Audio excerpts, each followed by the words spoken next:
Good morning and welcome. Thank you so much for choosing us. This is Breakfast Daily here on Channel One TV. I am Nanatufo Boateng. It's a bright Tuesday morning, a Tuesday after a very busy Monday that saw the chairman, NPP regional chairman for the Ashanti region, Bernard Mpibu-Esiako, also known as Chairman Wontumi, sentenced to 20 years in prison. This morning on the show, there's going to be a lot to unpack. We'll be delving into that issue as well as several others. We're excited to extend an invitation to you. So let us know what you think, what you make of this particular case, the sentence, and as well as the other topics that we'll be discussing on the show. Now, Wahab Abdul Razak and Dede Davis will take over from me when I end the news review segment. I would like to entreat you to stay with us through the entire program. All right. Now, if you're between the ages of 11 and 15 years, I have some good news for you because the Literacy Challenge 2026 is on. We're receiving entries for the competition that will earn you an opportunity or help you stand a chance to win 10,000 Ghana cedis and a laptop. Okay, so this year we're asking you to, in not less than 600 words, write a letter to the Minister of Education as a youth consultant discussing the advantages and disadvantages of the use of artificial intelligence, AI, in education. Now, advice on how Ghana can effectively integrate AI into basic schools to improve teaching and learning while ensuring that students in rural and underserved communities are not left behind. Right, so that's the topic for this year. Our focus is on artificial intelligence, AI, and its inclusion in basic education, the advantages and disadvantages thereof. But also importantly, we're looking at not leaving students in rural and other underserved communities out. So if you haven't started writing, then you should be doing that now. Make sure that your essay is in your own handwriting.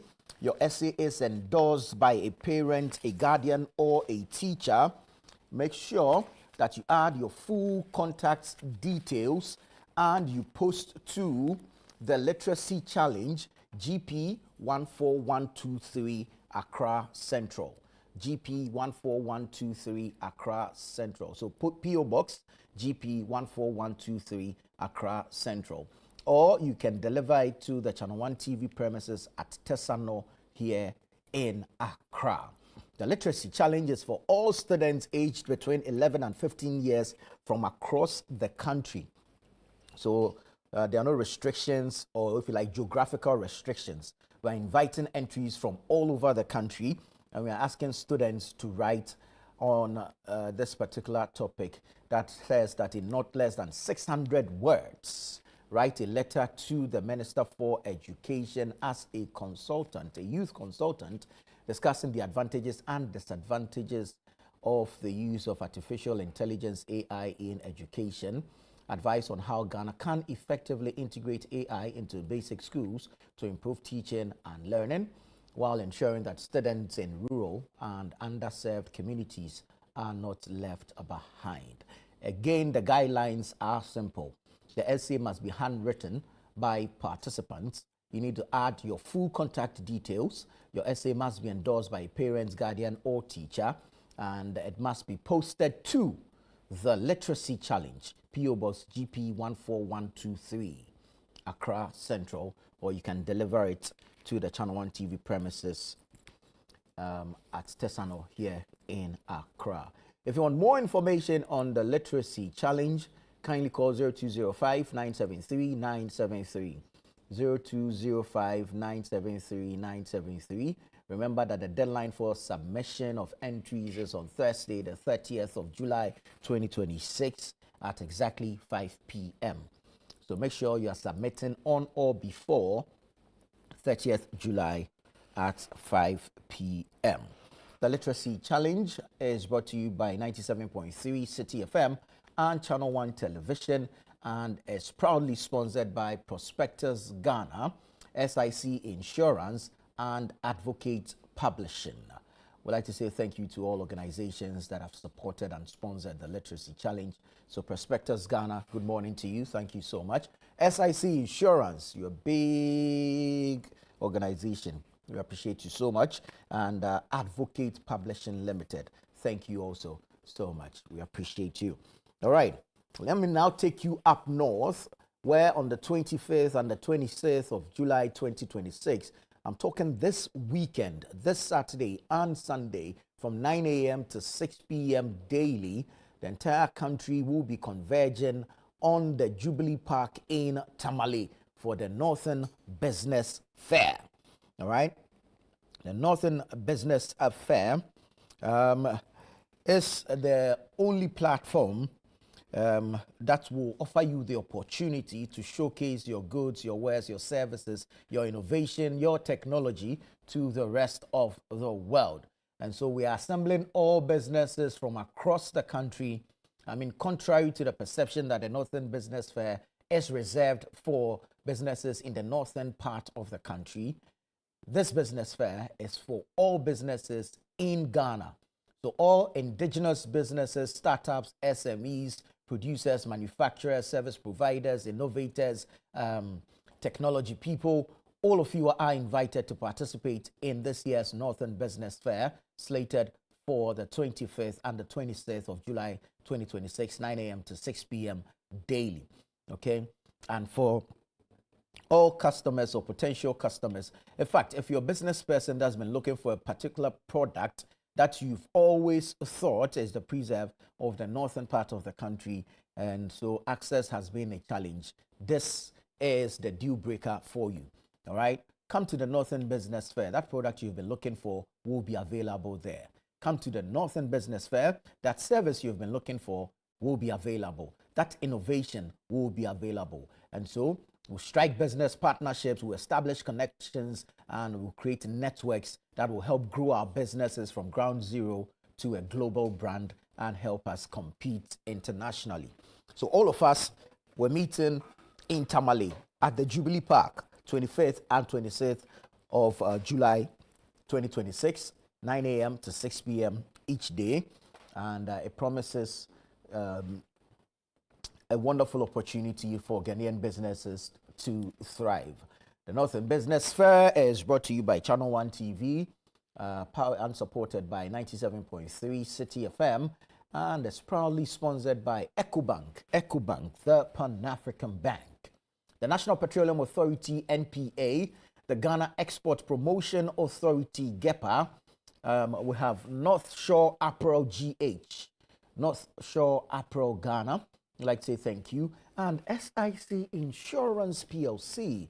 Wonderful stuff. SIC, thank you so much for coming aboard the Northern Business Fair. So we'd like to say thank you to all these organizations for being part of the Northern Business Fair. Now, are you a car lover? Are you looking to change your car this year? Are you looking to surprise someone with an automobile this year? Well, look no further. If you're looking for your next ride, then mark your calendar because something exciting is rolling your way. Channel One TV, in partnership with Zondatech Ghana Limited, proudly presents the Auto Sale and Expo on the 13th and the 14th of August 2026 at the Zondatech showroom in Jowulu. And this will be from 9 a.m. to 3 p.m. daily.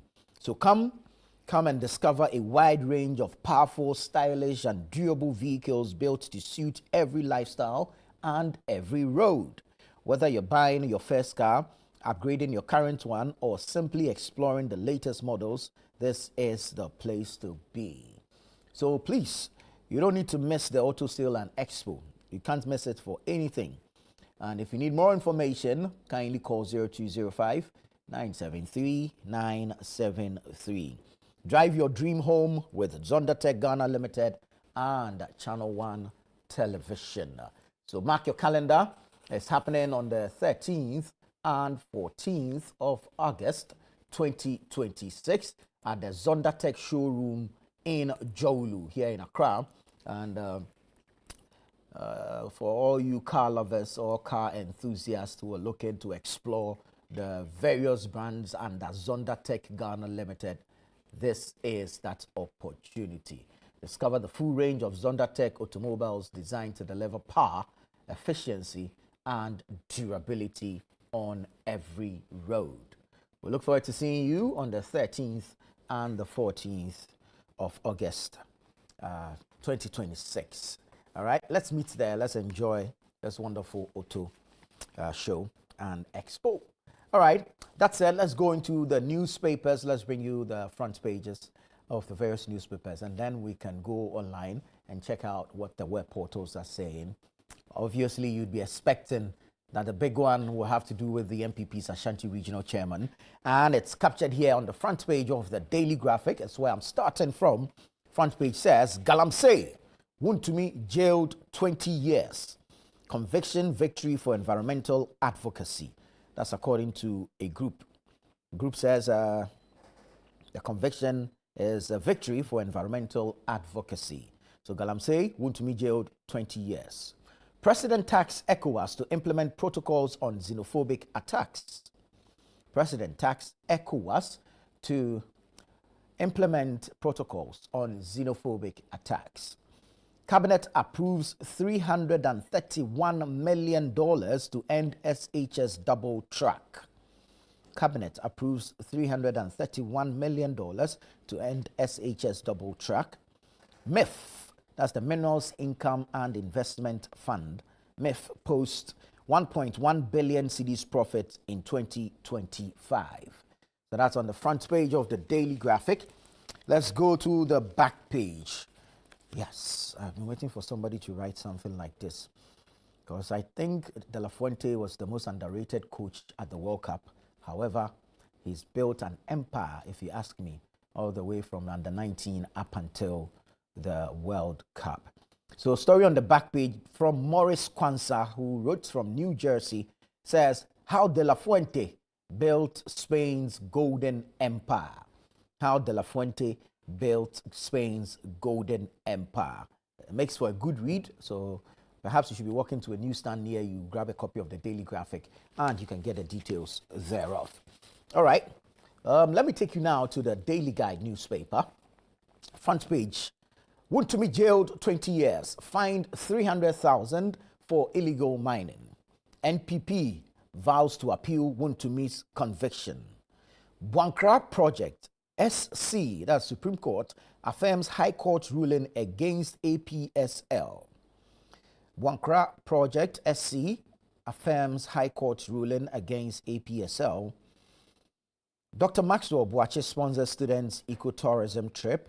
And police nab 5 landguards, seize guns and ammunition. Yeah, we would like to hear some of these things. They should do more. They should arrest more of them. They're becoming a nuisance in town. Police nab 5 landguards, seize guns and ammunition. So that's the Daily Guide newspaper for today.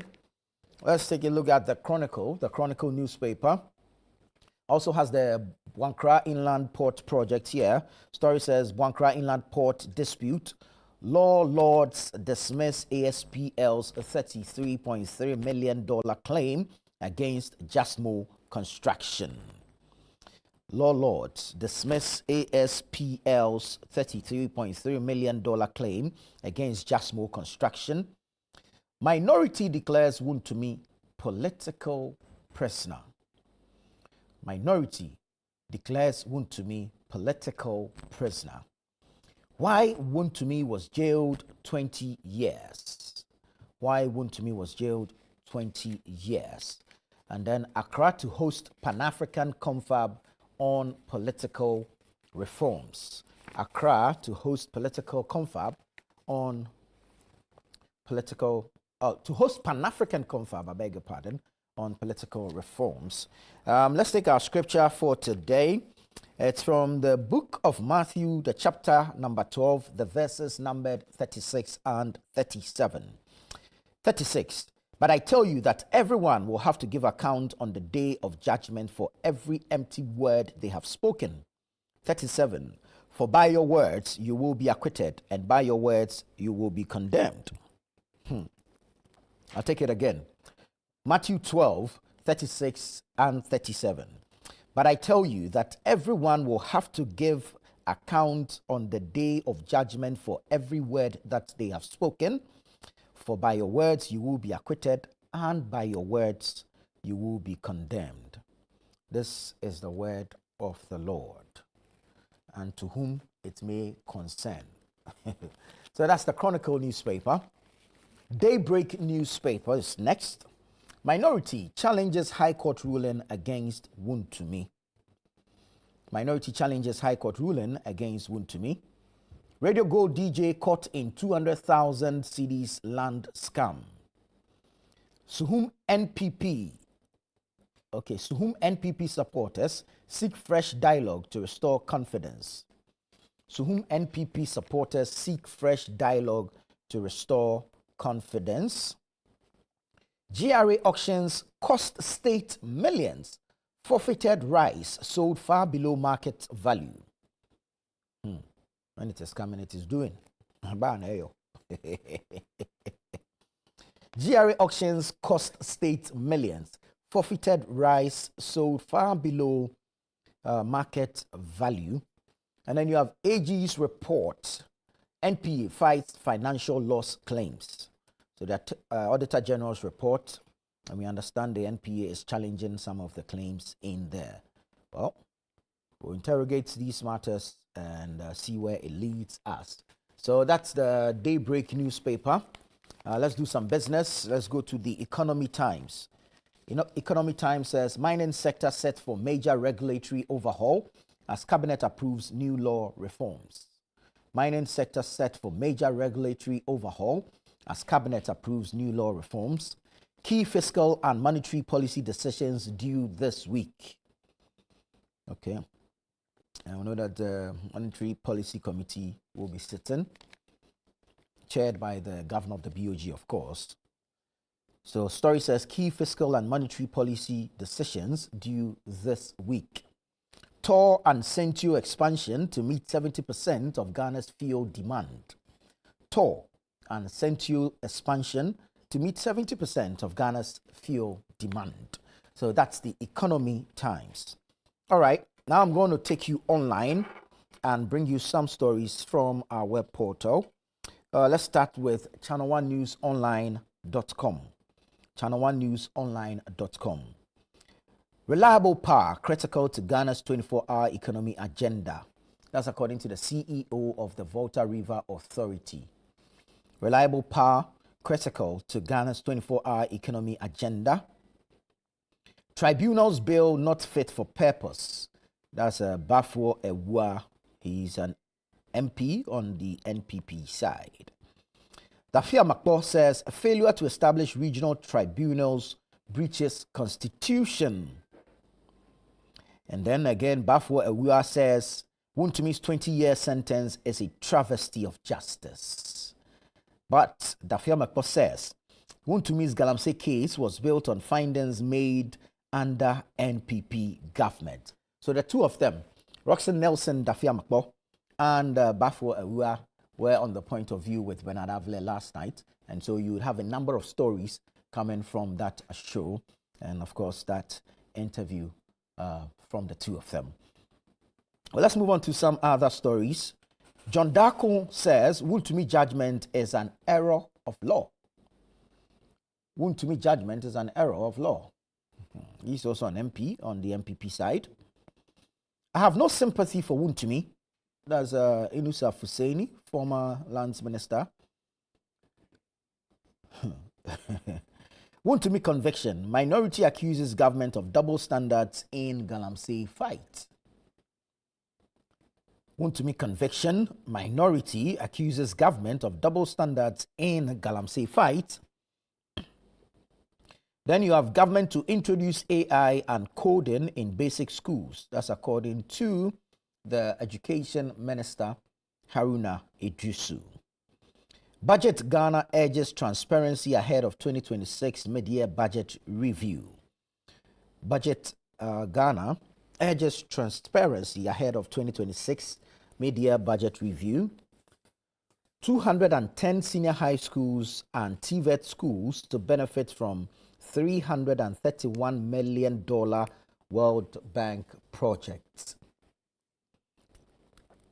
210 senior high schools and TVET schools to benefit from $331 million World Bank project. NPP demands probe into Yamin and Abanga after Wontumi conviction. Ashigbe urges crackdown on officials facilitating Galamsey. So that's Engineer Ken Ashigbe, the Media Coalition Against Illegal Mining, also known as Galamsey. And he's urging a crackdown on officials facilitating Galamsey. So yeah, these are some stories on channel1newsonline.com. Let me now take you to citynewsroom.com. Brussels Airlines flight returns to Accra after technical fault. Brussels Airlines flight returns to Accra after technical fault. Minimum capital requirement scrapped, but foreign traders must bring $500,000. Minimum capital requirement scrapped, but foreign traders must bring $500,000. Restore 20% VAT waiver on locally assembled vehicles.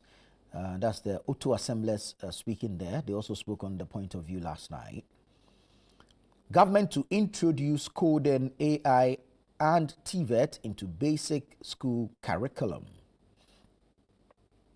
Government to introduce coding and AI and TVET into basic school curriculum. Roxanne Nelson Dafia-Makpor says tribunals are constitutionally mandated, not political tools. Tribunals are constitutionally mandated and not political tools. NPP devastated by Wuntumi's 20-year sentence. That's according to Bafo Ewua. Wuntumi's 20-year sentence not politically motivated. That's Roxanne Nelson Dafia-Makpor. Like I mentioned earlier, the two of them were on the point of view with Bernard Avle last night. You can catch the repeat later today, but you can also go to our YouTube where it sits beautifully waiting for you to come watch. So look for the point of view on Channel 1 TV on YouTube, and you get to enjoy that very, very interesting and insightful conversation between Bernard Avle, Roxanne Nelson Dafia-Makpor, and Bafo Ewua. All right. Minority challenges Wontumi conviction, declares him political prisoner.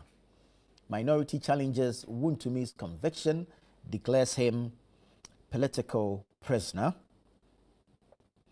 Again, Wuntumi's political insurance expired after NPP's 2024 defeat. That's Inusa Fusaini speaking there. NPP demands update on Galamsey petitions against Yamin and Abanga. NPP demands update on Galamsey petitions against Yamin and Abanga. Samra Boy flood victims welcome Wuntumi's conviction and demand compensation. Oh, interesting. Samra Boy flood victims welcome Wuntumi's conviction, demand compensation.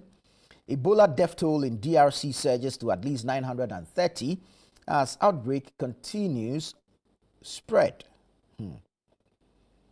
Yesterday, I saw something on social media, a supposed crawler from SABC News, but we haven't been able to verify it yet, so let's leave it there. But if indeed it is true, then they need to be really careful what they are reporting about Ghana, because there's nothing of the sort in Ghana. But anyways, we'll look into it. Again, if you go to citynewsroom.com, you find out why Wontumi was sentenced to 20 years. We have the full judgment on there, so you need to go check it out. And then when you go to the Volta region, GMTF and Ho Teaching Hospital partner to improve chronic disease care. So GMTF and Ho Teaching Hospital partner to improve chronic disease care. So go online, citynewsroom.com, as well as channel1newsonline.com. You get details of these stories and several others. This morning, we'd like to say happy birthday to Ella. Ella is a director here at Channel 1 Television. Absolutely amazing young lady. We say happy birthday to you. Jennifer, it's also your birthday. Happy birthday to you as well. Jennifer is in the Channel 1 and City Newsroom, and two of them get to celebrate their birthdays today. We pray that the good Lord will continue to bless you both. This is Channel 1 Television. You're watching Breakfast Daily. We'll take a break here and return with the news review segment.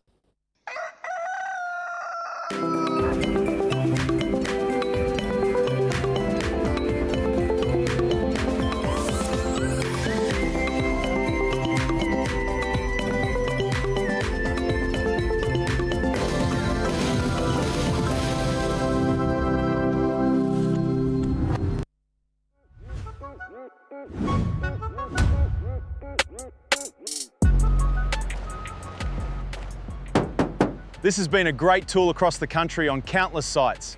You need one. Talk to Zonda.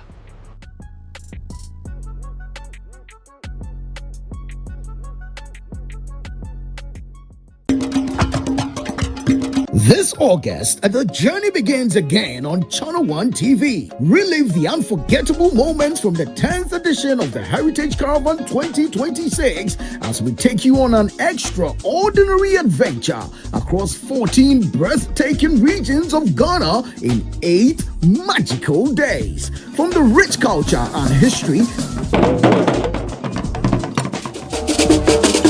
to the stunning landscapes, mouth-watering cuisine, and unforgettable experiences.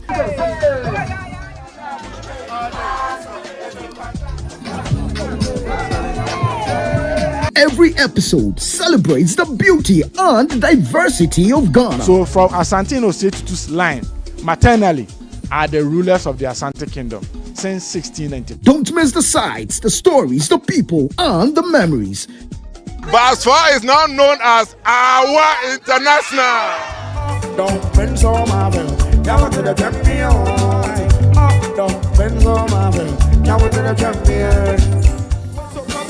What's up? What's your tiny boo? What's up? What's your tiny boo? Way now no be that. What's up, family boo? What's up? What's your tiny boo? What's up? What's your tiny boo? Way now no be that. Chebebe your ba woche. Money coming moon sana me po.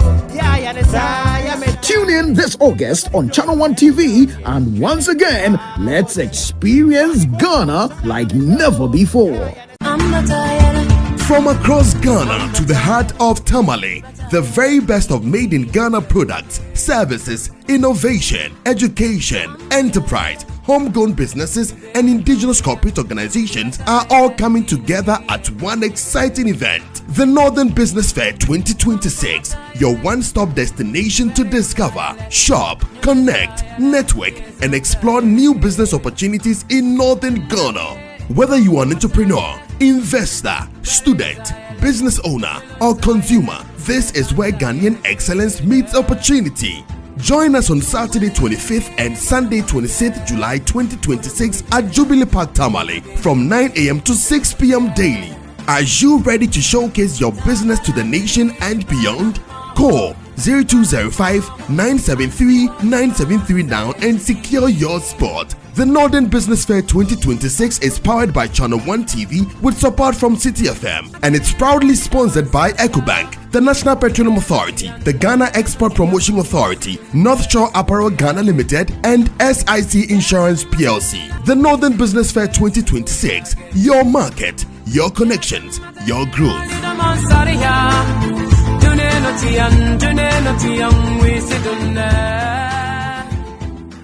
Most dreams are not built by people who had everything figured out. They are built by people who took the first step despite uncertainty. Growth happens in motion. Confidence comes after action, not before it. This week on Lifeline, we explore why waiting for the perfect moment may be holding you back and how to start where you are with what you have. This is Lifeline. You are welcome. A lot of times we wait to feel overprepared. We wait to build confidence. We wait to be double sure before we start anything and everything. But like I said, what if I said to you that readiness is a myth and confidence only comes when we take little steps? A lot of people need to step out. A lot of people need to start. But this fear, psychological and emotional expectation of evil outcome. They are thinking that, what if I fail? What if I do and it doesn't work? So fear, you will never feel ready enough. You will never be qualified enough. Do it anyway. Lifeline airs every Tuesday and Thursday at 10 p.m. prompt only on Channel 1 TV.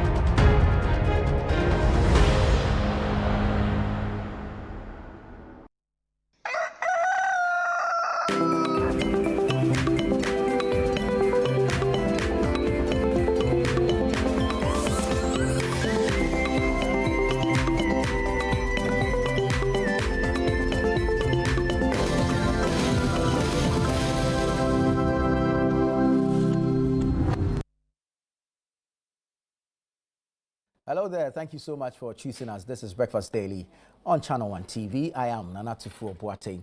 It's time for the news review segment where we get to have conversations with our guests in studio on some of the topical issues. And then we invite you to join us with your own thoughts, your comments and contributions as well. Join us via text. You can do so on WhatsApp. The number is on your screens. You can also join us on YouTube and on Facebook where we're streaming live. Now, the big one is that the NPP's Ashanti Regional Chairman, Bernard Entwibwe Esiakon, also known as Chairman Wontumi, has been jailed 20 years. So if you go to citynewsroom.com, there's a story there that says why Wontumi was sentenced to 20 years. Read the full judgment. Story by Abigail Arthur. It's a 4-minute read. I'm going to brush through it real quick and then introduce my guest. Then we can delve into the issue. Now, story says, Chairman Wontumi, real name Bernard Entwibwe Esiakon, Ashanti Regional Chairman of the New Patriotic Party, NPP, has been sentenced to 20 years imprisonment with hard labor by an Accra High Court after being found guilty of illegally permitting unlicensed mining operations on his company's concession at Samreboy in the Western Region. Justice Audrey Kokuvite, presiding over Criminal Court 4 of the High Court in Accra, delivered the judgment on Monday, July 20, 2026, convicting the Ashanti Regional Chairman of the NPP and his company, Akonta Mining Company Limited, on all counts brought against them. His co-accused and fellow director, Kwame Entwi, remains at large and was tried in absentia. Now, here are the charges. Wontumi and Akonta Mining were arraigned on October 7, 2025 on 4 counts. 2 counts of assignment of mineral rights without ministerial approval, contrary to sections 14(1) and 99(2)(b) of the Minerals and Mining Act 2006, Act 703, as amended, and 2 counts of purposely facilitating an unlicensed mining operation, contrary to section 99(2)(b) of the same act. Kwame Entwi faced 2 similar counts but was not present to answer them. Wontumi pleaded not guilty on his own behalf and on behalf of Akonta Mining. Now, here are the facts. The court heard that Wontumi and Kwame Entwi are shareholders and directors of Akonta Mining, which was incorporated in 2010 with mining and exploration as its core business. On April 16, 2025, a police conducting an anti-galamsey operation in the Western Region arrested one Michael Jedu Eisi and 28 others at a mining site within Akonta Mining's concession at Samreboy. Those arrested were occupying a structure bearing Akonta Mining's name, and police retrieved firearms, ammunition, suspected gold, excavators, vehicles, and over 157,000 Ghana cedis in cash from the scene. All right, let's jump and look at Wontumi's defense. Now, trial Wontumi admitted permitting Okum, that's Henry Okum, onto the concession, but insisted the permission was strictly for land reclamation, not mining, and that any mining Okum carried out was without his knowledge or authorization. He said he was unaware Okum was a small-scale miner, believing him instead to be a mine support service provider. The prosecution called 4 witnesses, including Eisi, Okum, and an investigator, while the defense called 5 witnesses, among them a mining engineer, a former Western Regional Minister, and the ex-chairman of the Western Regional Security Council, Rex Seg. Okay. Now, before delivering the judgment, the court dismissed a bid by Wontumi's lawyers to refer questions to the Supreme Court on whether the relevant provisions of Act 703 were unconstitutionally vague. The court held that the law was clear on its face, defining both the prohibited conduct and the prescribed penalty, and that no genuine question of constitutional interpretation arose warranting a stay of proceedings. All right. So here's why the court found him guilty. The court found that no ministerial approval had ever been sought or obtained for the mining activity, a fact Wontumi did not dispute. On the central question of what Okum was actually permitted to do, the court relied on circumstantial evidence, noting that Okum was an experienced small-scale miner with no background in land reclamation. That reclamation is costly, yet Wontumi gave him no funds for it, and that Okum was left to fund the exercise from gold he mined on the concession, a fact Wontumi never challenged in cross-examination. The court found no reasonable explanation could rival the conclusion that Wontumi had, in fact, permitted and expected Okum to mine the land. Now, the court also lifted Akonta Miners' corporate veil, finding that the company had no functioning board of directors, had not filed annual returns, and that all dealings with Okum were conducted personally and informally by Wontumi alone. The court noted that Okum himself testified he did not know Akonta Mining as a company, but knew it only as Chairman Wontumi, and that Wontumi's own witness statement acknowledged assisting Okum in sourcing excavators and enlisting Rex's support to protect the operation. On this basis, the court held that Wontumi was, in fact, the true and de facto holder of the mineral right and convicted him personally alongside the company. So when you go to citynewsroom.com, you get the details there. The full judgment has also been uploaded there. So go to citynewsroom.com or visit channel1newsonline.com and you get all the details there. It's time to have a conversation on this matter. Let me introduce Larry Dogbe. He's the managing editor of the Herald newspaper. Larry, good morning and welcome. Nice shirt. Thank you. Sorry, this one, I can see myself in it too. I'm sure I'm the only African here.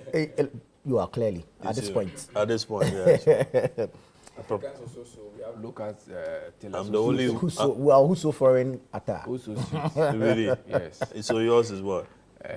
Let's continue. Dr. Dixon Adumakukis is the former member of parliament for Anya Sotium. Doc, good morning. Good morning. We've been looking for you for a while. Yeah. Yeah, I want to take a break. Oh, okay, I see. So very necessary. Very necessary. Laptiga Panga is the acting deputy commissioner for the Gaming Commission, or if you like, acting CEO of Ghana's Gaming, deputy acting CEO of Ghana's Gaming Commission. This promotion that I keep doing with my council. Eventually it will come through. It is well. Amen. Gentlemen, I hope all is well. You are managing. Very well. Very well. It is well. Council, we're starting from the court, so let me start from you. Okay. Chairman Wontumi has been convicted, Yes. jailed 20 years. Yes. It could have been 25 per the law. But if you look at the entire trial and if you like, the period within which it's been concluded, less than a year, if I can put it that way. Yeah, somewhere October 2015. Yes. And then 2025. 2025, sorry. And then in July of 2026, it's been concluded and Chairman Wontumi has been sentenced to 20 years. Yes. How expeditious or otherwise has this been? Well, good morning to you and good morning to your listeners, and particularly my listeners in the NAFDAM. Yeah. And good morning to my colleague panelists on the show as well. I think that, first of all, before I even go into any discussion of the case itself, I need to commend the Attorney General and his team for having gone through this trial and finally coming to the end. I mean, it's not always the key objective of prosecution to obtain conviction. It is for them to put their matter ahead of the court, and the court will make some conclusion based on the facts and evidence before it. Even though it is always the case that if the prosecution is not convinced that the case is good enough that would end them conviction, they will not pursue it. But it's always been an objective that you pursue justice. And so I would commend them. And I also want to commend the Attorney General's team and the judiciary for having been able to finish this within record time, within less than a year. I mean, we've always been complaining that cases in court delay for so long and cases pile up for so long and take so long. And so we always call for expeditious trial. that does also mean that we should sacrifice justice in the quest for expeditious trial. We should have to balance the two to ensure that justice is done. But I think if the system gets very efficient and we are able to do this quite regularly, it would help us to move away from having so many delays in the court system. And these delays sometimes do not endure to anybody's benefits, because eventually when there's so much delay, it creates doubts in the minds of people, it creates anxiety. There are persons who also are investors who want to come into the country and they're asking themselves, how secure is the judicial system that would guarantee them fairness, speed, and we all know that time is self-essence in everything that you do. And so I would say that it's really remarkable that this has happened quite within a short period. And we're hoping that several other cases that are pending in the court will also see the speed that this case have received. Yes. But what would you say to those who argue that the sentence in the 20-year jail term actually is a travesty of justice? Oh, I didn't know that you want us to start straight from the bottom by looking at the punishment. But if that is how to look at it, don't forget that the minimum sentence for this offense is 15 years with a maximum of 25 years. And so, and you should bear in mind the reason why this sentence may appear a bit harsh or a bit strong. It is one, because of the devastating effect of mining to our environment and to third parties. Don't forget that some of the effects of mining, adverse effects of mining, are almost irreparable. It is almost difficult to bring back the environment what it used to be. And then downstream in various communities, people, animals, and other things are consuming water from river bodies, from other water bodies, for their livelihood, for farming, for other things. And you and I, who even sit here, may end up consuming some of those products. So truly, truly, the effect of mining or illegal mining can be very harmful across the entire country.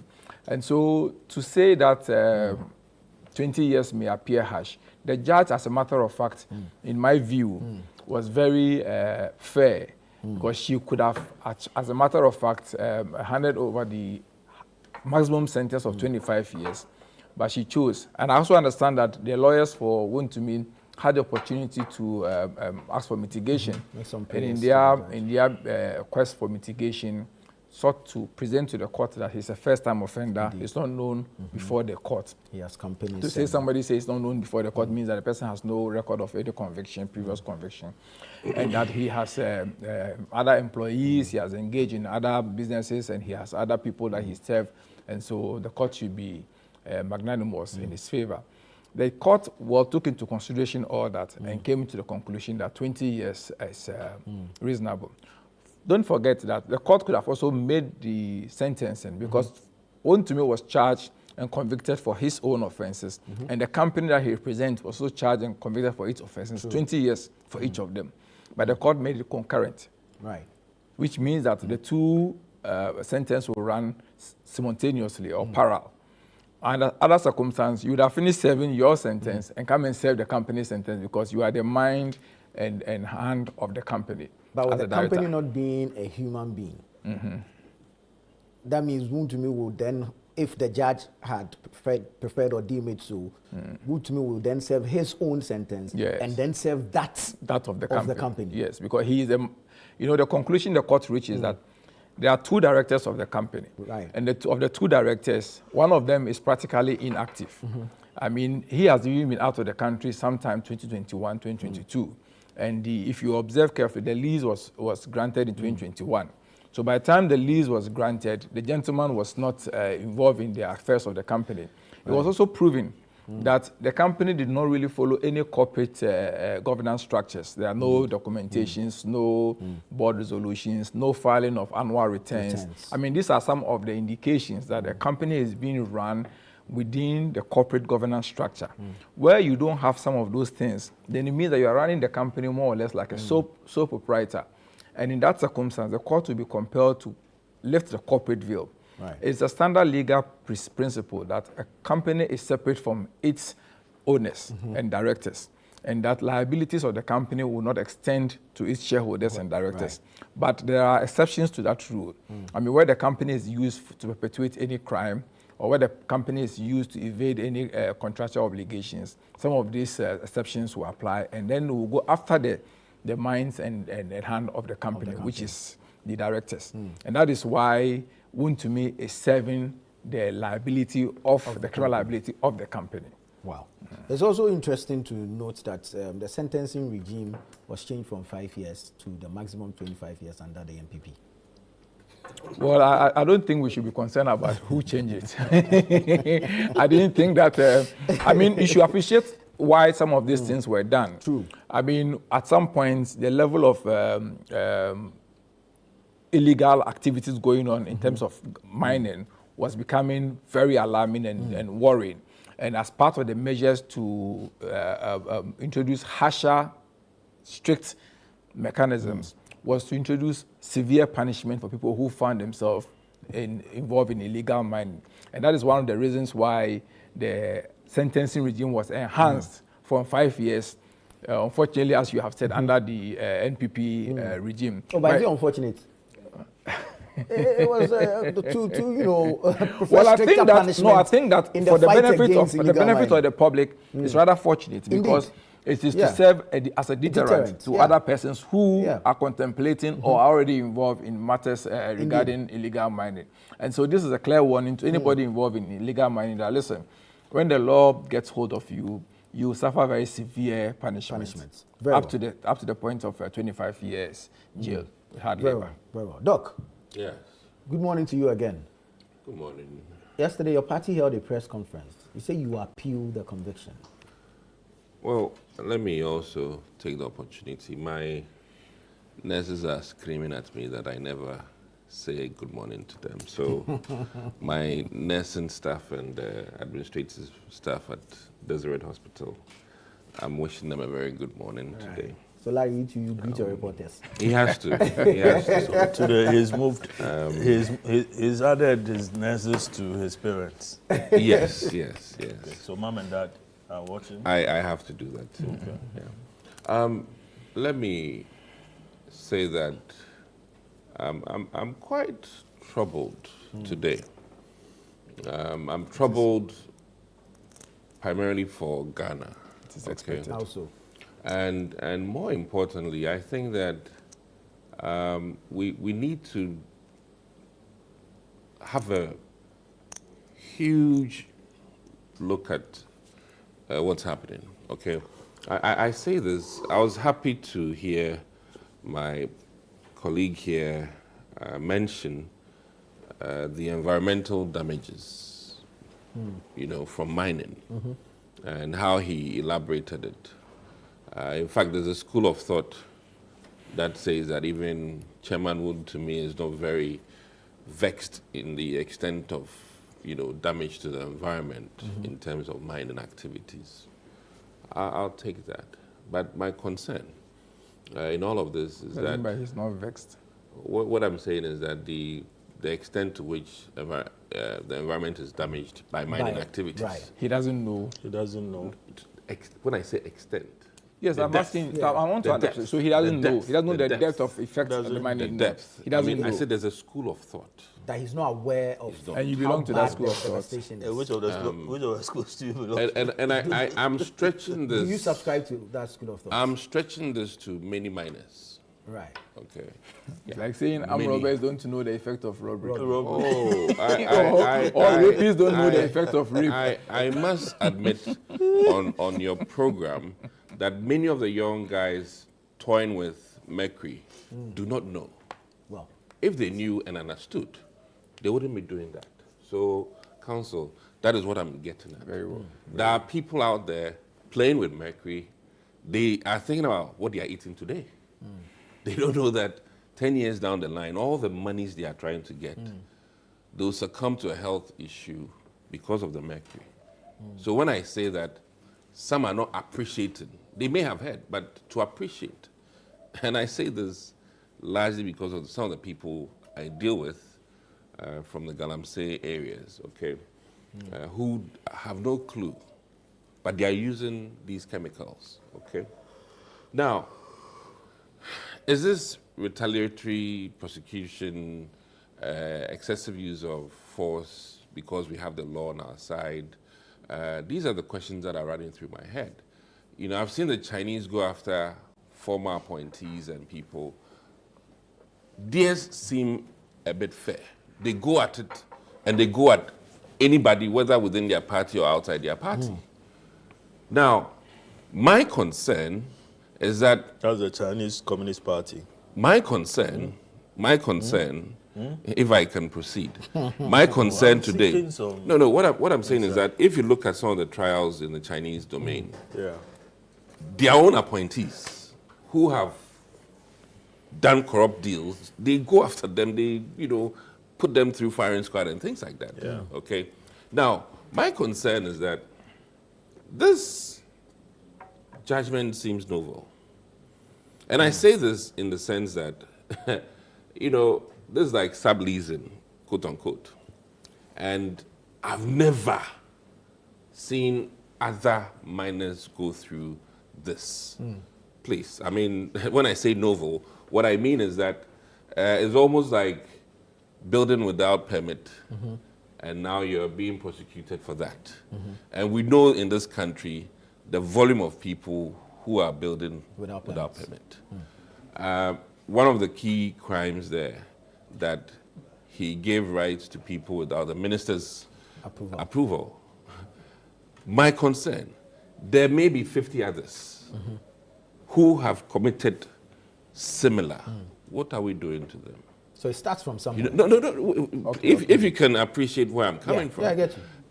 And the key question here is that if we look in current backyards of this administration, some of these things, as you said rightly, that the jail term is concurrent. I will be much appreciative of this government if their own people, quote unquote, who are engaged in similar acts today are being taken to trial concurrent with the former administration's, quote unquote, apparatchiks. Now, here's a case that it almost appears that we've turned a blind eye to current miners doing similar things in anticipation that when there's another administration, they will come after them. And that is where I think it is sickening. Okay, so I can agree. And I really think that council, me being a Ghanaian citizen, if I see Wontumi, yes, going through all of this, and I see current NDC members doing the same, and you cannot discard or tell me that there isn't a single miner out there in this administration who's not perpetrating similar acts, because, I remember we dealt with one similar case here, somewhere in Wassa, where the mine, you even know, a family that has subleased, quote unquote, illegally. Sublease what? Oh, when I say that, I mean, people are mining on their concessions, and what I'm saying is that this is, quote unquote, a norm in the industry. Suddenly, it is illegal. Suddenly, it's not suddenly. It's sudden. If you can appreciate what I'm saying, my point is that to make Ghanaians appreciate what is happening, many of us, due to government inefficiencies, end up building without permits, not by our own making, but because of the bureaucracy, red taping, or inefficiencies in the system in terms of where chieftaincy documentation is in this country. You know that. So this practice, my key question is that if you take 10 miners known in this country, are they not doing similar? That is my question. So the law should go after them. And if it is so, I think that looking at how investigations are being done now in this country, looking at how enforcement is being done, looking at how prosecution has been done, the key question is that, are we going after perceived political opponents only? That is my question today. And it is becoming almost like that for me. And I worry. I'm not here to, as it is, come and defend activities that are seemingly illegal. No. My worry is that, listen, if there's one wound to me, there are 10 wounds to me today within this government. What are we doing about that? Can you name them? Oh, I think, like I said, we discussed a similar scenario. Sometimes you are a bit unfair. How so? I mean, spoke for like 30 minutes. No, about not the length of time that you have spoken. So I'm concerned about when you throw certain allegations out there like that without substantiating. Okay, so let me help all of us. Can I help all of us? You know, can I help all of us? You are calling out that there are some people there who are involved in Galamsey, even making reference to persons within this government, and you think that they have not been prosecuted. Meanwhile, no particular reference to anybody, anything. And then you throw these things out there like that. So let's have you substantiate the claims. If you may allow me, it's not possible. like I said, we sat here, discussed one issue and I was very specific. Wassa. I prefer, because of also, what may come after me. I'm stating categorically, I said, we sat here, your producers can go back to the tape, we discussed one situation where a miner has also allowed some people, whether legally or illegally, to mine on his if it's illegally, then it's not a problem. No, I mean, you get what I'm talking about. You do not know whether it has approval from the... They don't have. We spoke here, they don't have. So my point here is that, listen, what the prosecution has done, that's why I said it's novel. Though the laws are there are many laws that we don't enforce in this country. If you know this, what have you done about it? Me? Am I the administrator of this country? Are you aware that he actually said that if there's one to me, there are 10 other ones in this administration? And you make reference to only one WhatsApp. Even that WhatsApp thing, you didn't substantiate it too. I said I'm giving you an example. Now, my key point here. So the all you said wasn't key. My key point. Council, take it easy. I've come at it in a very patriotic way. Really? Very patriotism is to point at NDC. That's patriotism. No. Listen, my point here is that, listen, the environment being damaged is not MPP land. Neither is it NDC land. Yes. Okay, so what I'm saying here, and you have to appreciate what I'm saying, is that, listen, I will be clapping for this administration if I saw them go at their own people, the same way they've gone after one miner.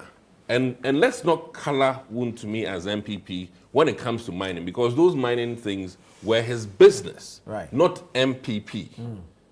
He happens to be a regional chairman of the New Patriotic MPP Party. As a body, the national executives have held a press conference, or they've issued a press statement. Exactly. So the minority in parliament, represented by Afenyo Martins, has issued a statement. Where you have to. The party in Ashanti region has also spoken. Exactly. So why you can't? Your party has actually.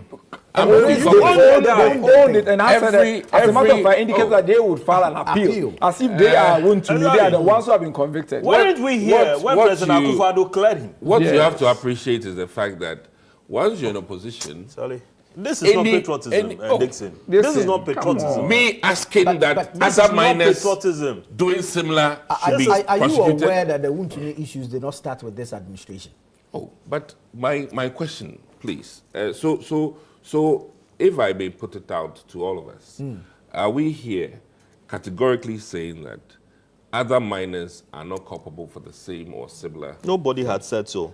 What is on the table we are discussing to say so. Because you have no evidence of anybody involved in this. But I know that there are other pending illegal mining cases. You see, Wuntumi's case have obtained a lot of traction because of who he is. Exactly. And that is why this matter has taken a lot of time. Separate him from there are several other illegal mining cases in courts across Ghana, including even some Chinese who have been convicted and sentenced. Severe punishments of more than this. So it is not a case. In fact, on the contrary, it is rather during your term of office that you allow a Chinese person who was caught in illegal mining to go out of this country and told us that, do you know the benefit we're getting for the Chinese government? That was international relations. What international relations? So you sacrifice our environment for international relations. What are you talking about? You're talking about patriotism. Why from your patriotism? You know, you allow a Chinese woman who was caught, was facing a court case, and you, as a matter of fact, let's focus on she was released to go get out of this country. We are talking about expecting Ghanaians to suffer. My key point, what is very obvious. You know that key point. So what is obvious, I think, is that this, looking at even the 1 year, which you are saying, I thought justice grinds slowly, but this is technically an abuse of criminal justice process. How? The timing is so fast. I mean, listen, we were here. Look at the Cocoa Board chairman. What was his name? Opponent's case 8 and to 10 years. But you are your AG could again, the counts are different. Larry, can I talk? The counts are different. You can't use that. Let me even assist him. Is it 3 against 1? Let me assist him. Even if you are comparing Opuni's case that it delayed, Opuni's case that it delayed, and it took so long. In similar cases that your Attorney General handled, you were caught on tape telling people to go and tell the court that they are sick. No, and that the court should the case should be adjourned. To go and lie. The case should be adjourned. So you who was causing the delay? My point is that, and I'll still make my point. I mean, you even had the benefit of 3 at a point, and they had 3 attorney generals. They had attorney general and 2 deputies, and they were inefficient in delivering justice. This is my perception, that the case has been run too fast. Really? And that is my perception. You can't take that from me. Okay, it's fine. Okay? And I think that is literally an abuse of the...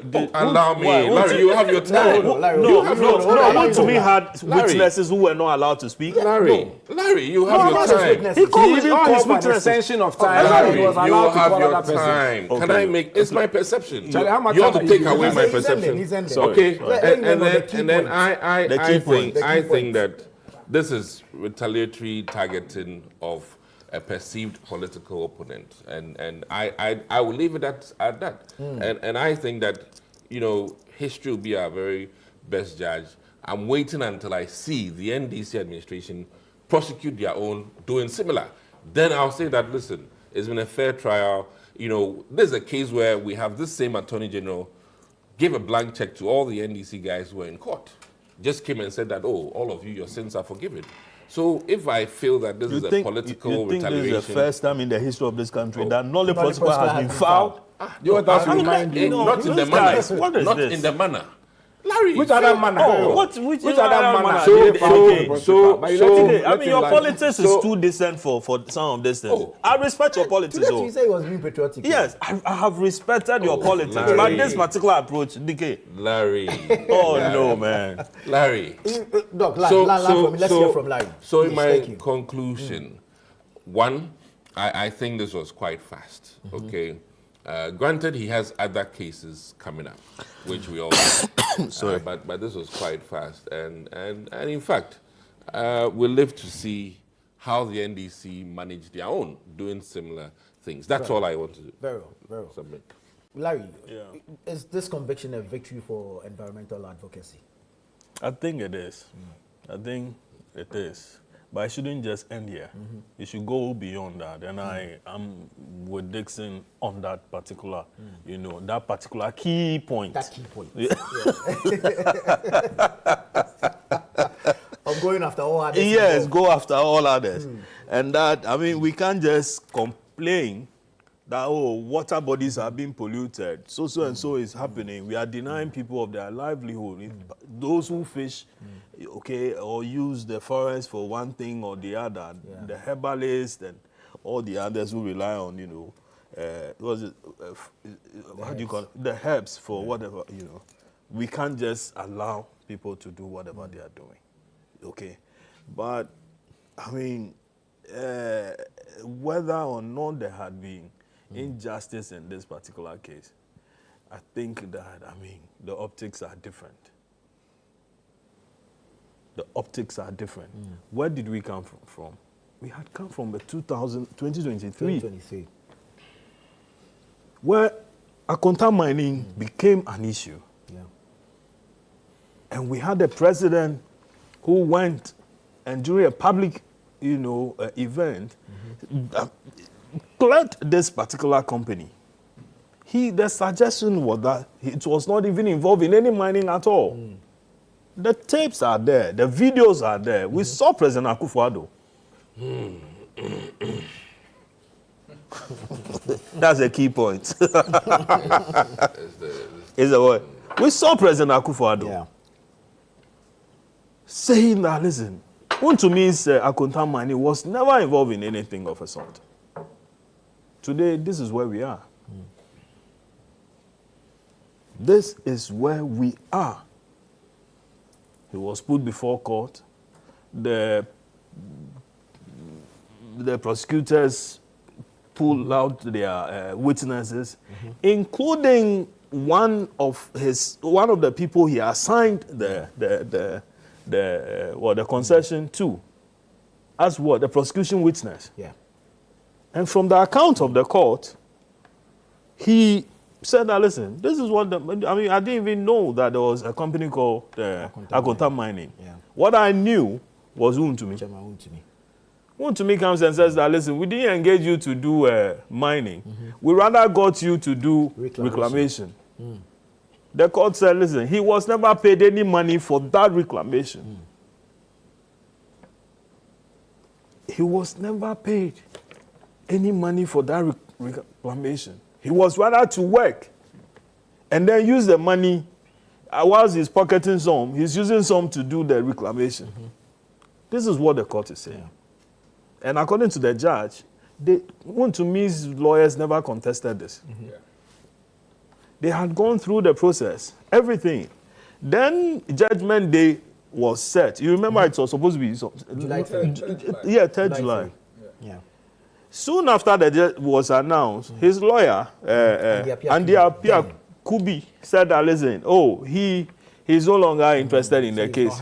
He's not happy with the case is going. The way they actually filed to withdraw. And then the after there's no such grounds for withdrawal in criminal matters. Yeah. This was after he had also, called his witnesses, and they had gone through the process, contested most of the things that the government, the prosecution witnesses. I mean, after the prosecution ended its case, he had actually filed a submission of no case. Exactly. Yeah. But then the judge established that indeed the prosecution had established a prima facie against him. Exactly. So. And in fact, to even assist you, at some point when he has exhausted his witnesses, he still applied to the court. He applied to the court to be given opportunity to call one more witness. Yes. And the court granted granted him. Yes. And that is what is being described as Usain Bolt trial. Dixon. Yeah. Is that Usain Bolt trial? 1 year is fast. 1 year is so fast. How long would you rather it takes? No, I mean, I really think that, let me also add that. And how many counts were put before the 6? So, we have sat on this table and said that this, what the present Attorney General is doing, having about 45 or 60 or 78 counts or something, yes, it won't take you anywhere. And so just use 1, 2, or 3, and you'll be able to nail whoever. Yeah, whoever, and then use that to set an example. Now, having said all those things, I am looking at 995, which talks about the Minerals and Mining Amendment. The Minerals and Mining Act. Exactly. Then it was done in 2019. And it says that an act to amend the Minerals and Mining Act of 2006, 703, to increase the penalties for a person who buys or sells minerals without a license or without valid authority, to increase the penalties for a person who engages in mining contrary to provisions of the Act, and to provide for related matters. And somewhere down there, it talks about that an offense is committed and someone is liable on summary conviction to a fine for not less than 10,000 penalty units and not more than 15,000 penalty units, and to a term of imprisonment or not less than 15 years or not more than 25 years. Exactly. Yeah. A person who, without a license granted by the minister, that is keyword. That's my key point. My key point. That's your key point. Yes. Undertakes a mining operation contrary to to provisions of this act, or instigates, commands, counsels, procures, solicits, or in any matter purposely aids, facilitates, encourages, or promotes any act in contravention of a provision of this act, in respect of which a penalty has not been specified. And it goes on and on and on and on. Okay? So what was Wontumi convicted on? That he granted a concession that he had to a person without the minister's approval. The law, 2019, who was the president? Oh, Nana Akufo-Addo. Who was the Attorney General in 2019? That's Dami. 2019, yes. No, it wouldn't be Dami. Before that Dami would be was, Gloria Akufo. Dami was a deputy. Yes, the deputy. How is Gloria Akufo? Yeah. Attorney General. I mean, I'm sure you were in Parliament then. Yes.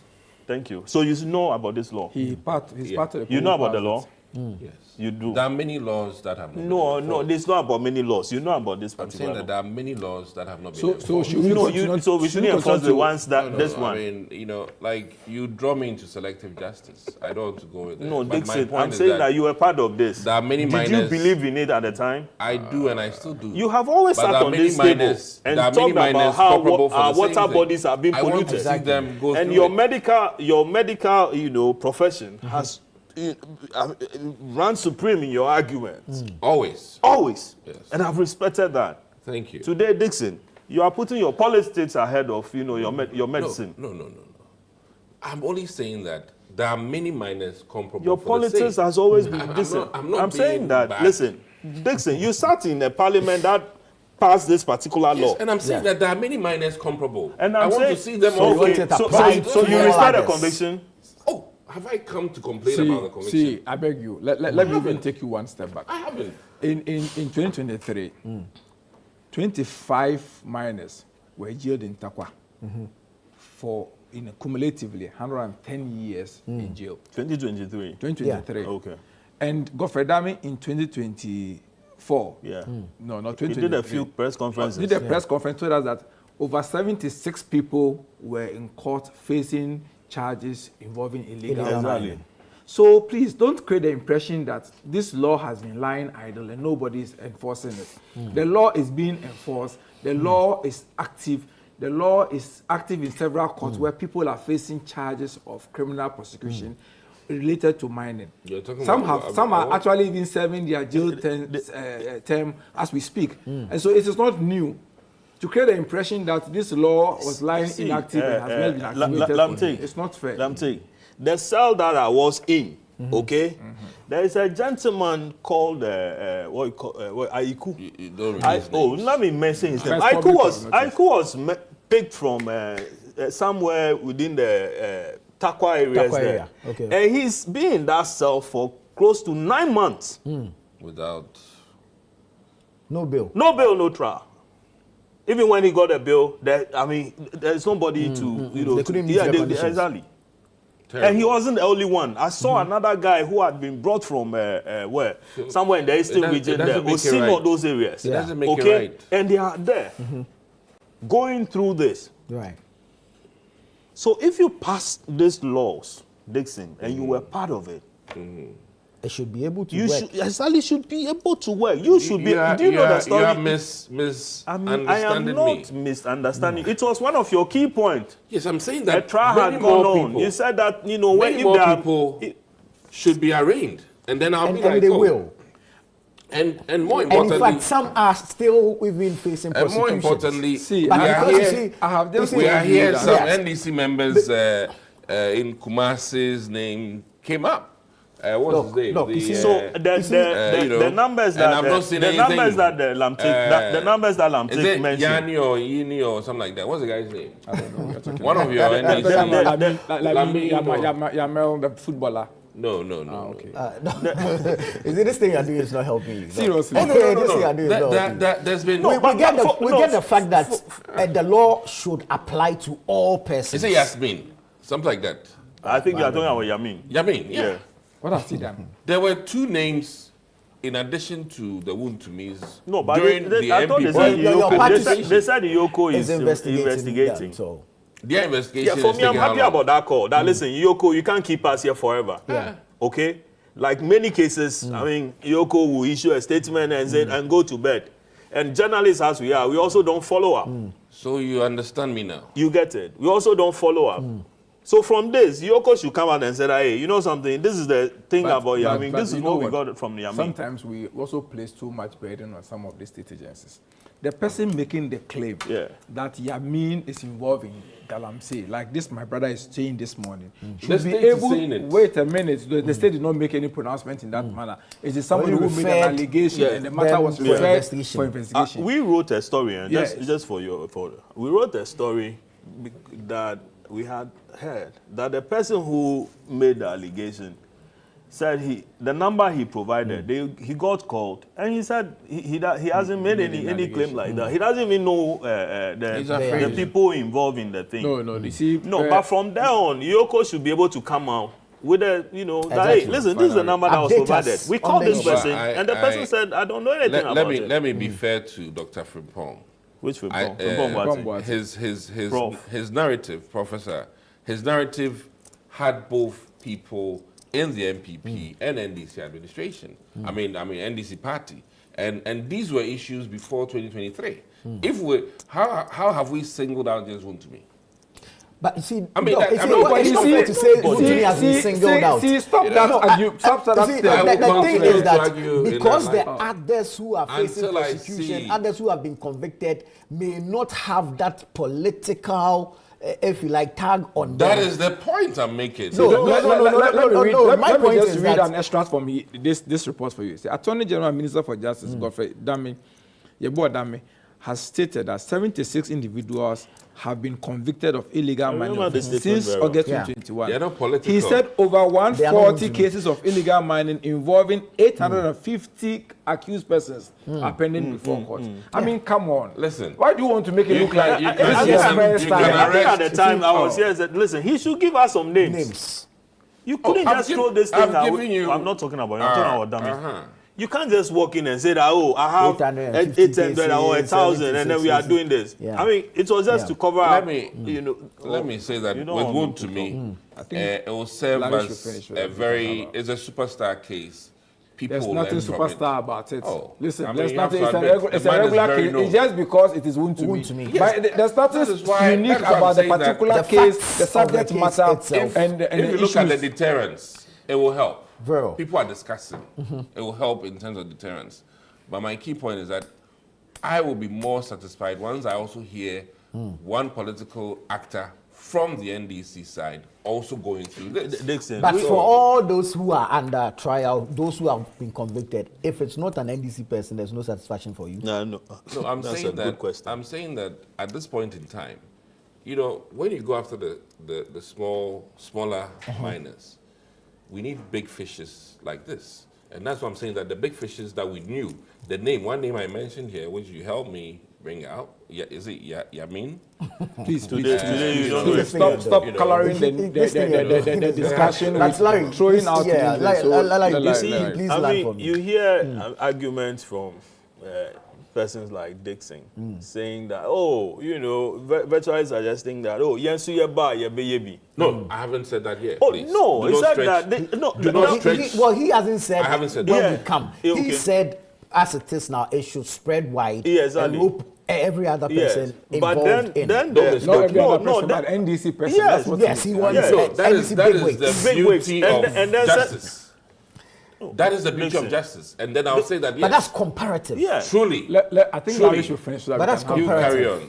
Then he says that, you know something, it's like this thing is being investigated, put on the table, and that when there's retaliatory politics. That is what I was making reference to. The table crowd, we hear the leg is broken. There's no table. So when the table stand, and I keep saying that this whole thing is looking like, okay, we are all thieves. And that don't expose. That's the impression we are getting. Yes, don't expose me. Exactly. Once when I come out, I also expose you because I know you are also a thief. This is not what I've said here. No, he's not referencing you. I don't want to be branded as such. But that's what it looks like from all the commentary that has been coming. Only thing, there should be an honor amongst us that we are all thieves. We shouldn't my bring key the word, bro code. Yes, exactly, bro. My key thing is that honor amongst thieves. You know what is being done to former people, I want to see it being done. Dixon, I'm saying now. this law, you start in Parliament, you passed it. Unless, of course, on that day, you stayed away, you didn't do the duties that your people... I'm saying that it should be applied across board. This constituency. Anya Soto who sent you to Parliament to go and I do. said well, I'm across sure board. as diligent as he was as an I think MP, we are not doing our audience in Parliament. You should our that law that we did. well coordinated. Let's Larry finish so that we can have them more coordinated. Because, I mean, Dixon is Mr. Host. I'm not a host. I'm just trying to. Let's host. But you would agree attention. with him. I mean, today the interjections have been too much. It's not correct. Oh, from my side? Yes, please. I'll keep quiet. Very well. So you should be, Nixon should be happy that law that he helped he's pass, mentioned my name. that law he helped pass, has gotten somebody. Yeah. Do you understand? Yeah. And that others, once it's gotten one, others, it's supposed to deter them. If it doesn't deter them, they would also end up going through a thing like this. Very well. It's similar to Atlantic. You remember the law on causing financial loss to the state, where NDC passed it years on until President Kufuor came to office, and then he started grabbing, NDC appointees or Jerry Rawlings appointees. And NDC guys come in and say, oh, you know something? Oh, that law, we passed it, but it was not meant to punish people. And it was only in the books. But then President Kufuor had come and he has weaponized activated it, and grabbing everybody left, right, center. Okay? Unless, of course, the passage of this, the amendment of it, was not to deal with people who had fallen short of the law and the glory of God and destroyed our environment. And it was just to appear as though we are fighting. Is that what you did? Did you pass this in all good conscience? I don't want to interject. You don't want to what? Don't invite the Dixon into any... If I talk, you say I'm interjecting. So no, I don't mind if you interject me. But this particular one, this invitation there, let's block it. He's turning down the invitation. Let's block it before it's transmitted. Dixon.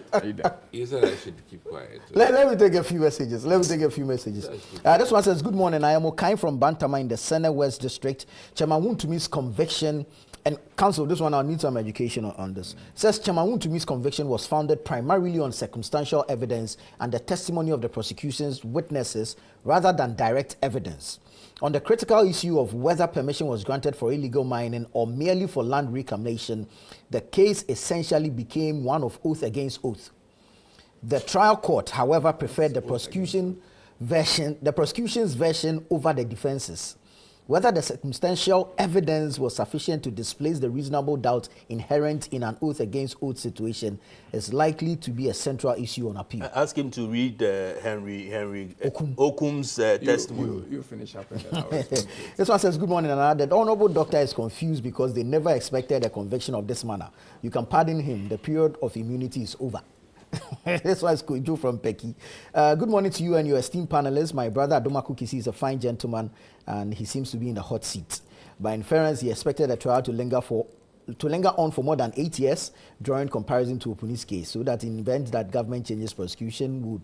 Okay, so that in the event that government changes, prosecution would be halted. Quite interesting. We glorify justice grinding slowly at our own convenience. Kofi Menu from DC. This one says, it is good to hear the government and its appointees congratulating the Attorney General for securing Chairman Wuntumi's conviction and sentencing in a very expeditious manner. I'm not surprised that they are executing this prosecution as promised in their manifesto. It is a well thought out strategy to punish and pin down their opponents, but as the saying goes, the same rain that beats the grass will also beat the ground. Aminu from Ensaom. Okay, so now we are moving from when tables stand to rain beating ground and grass. Listen, nobody wants, you don't want to wish jail for your worst enemy. No. You don't want to. Listen, to me, I've seen pictures of him, or videos of him with his children. Beautiful, kids. I mean, he was doing some Easter activity and all that and so on. Imagine what those kids are going to go through now. Kids, I mean, they only have to go to school and somebody starts telling them that, oh, your father so and so. Yeah. My friend, we should be careful how we run our activities. Yeah. You know. Council, it's 25. Let me take a quick break. When we come back, I'll have you respond to this. I'm not sure. Is it a legal something? Oh, against? Oh, very well. Let me take a quick break. When we come back, we'll hear from Council on this matter. But keep sending your messages in. We'll read them out when we return.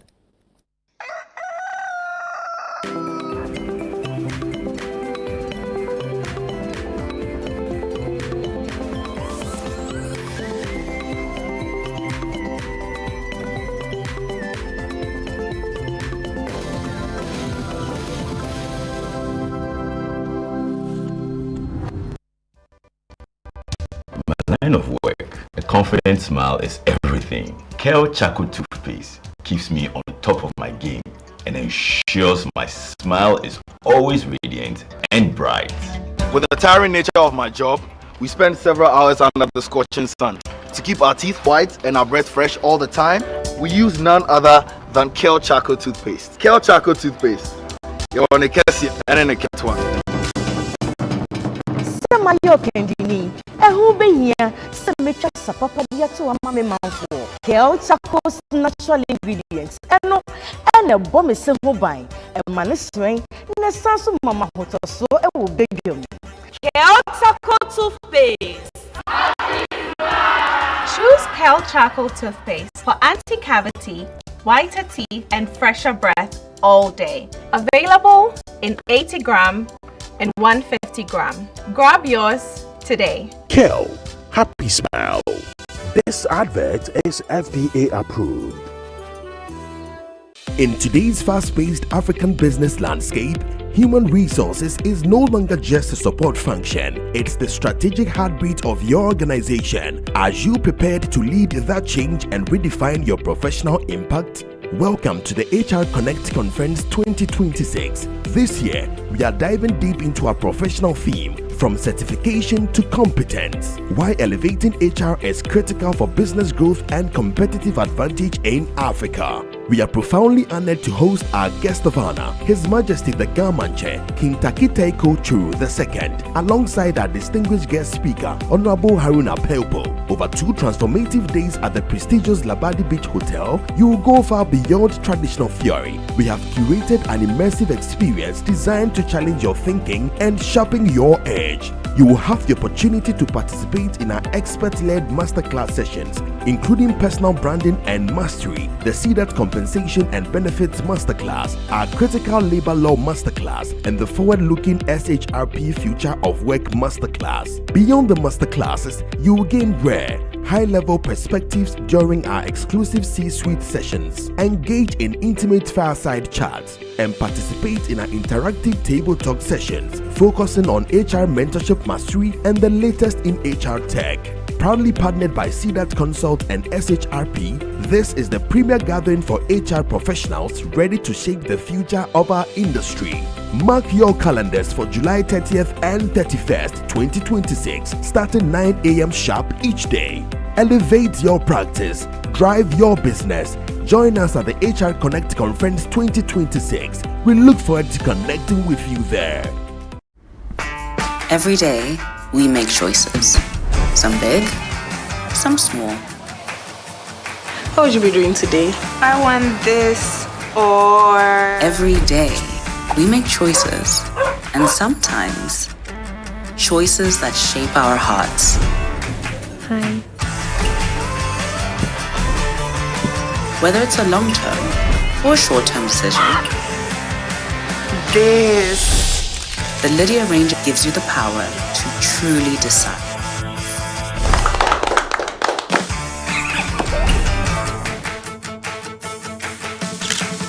With Lydia, you truly decide.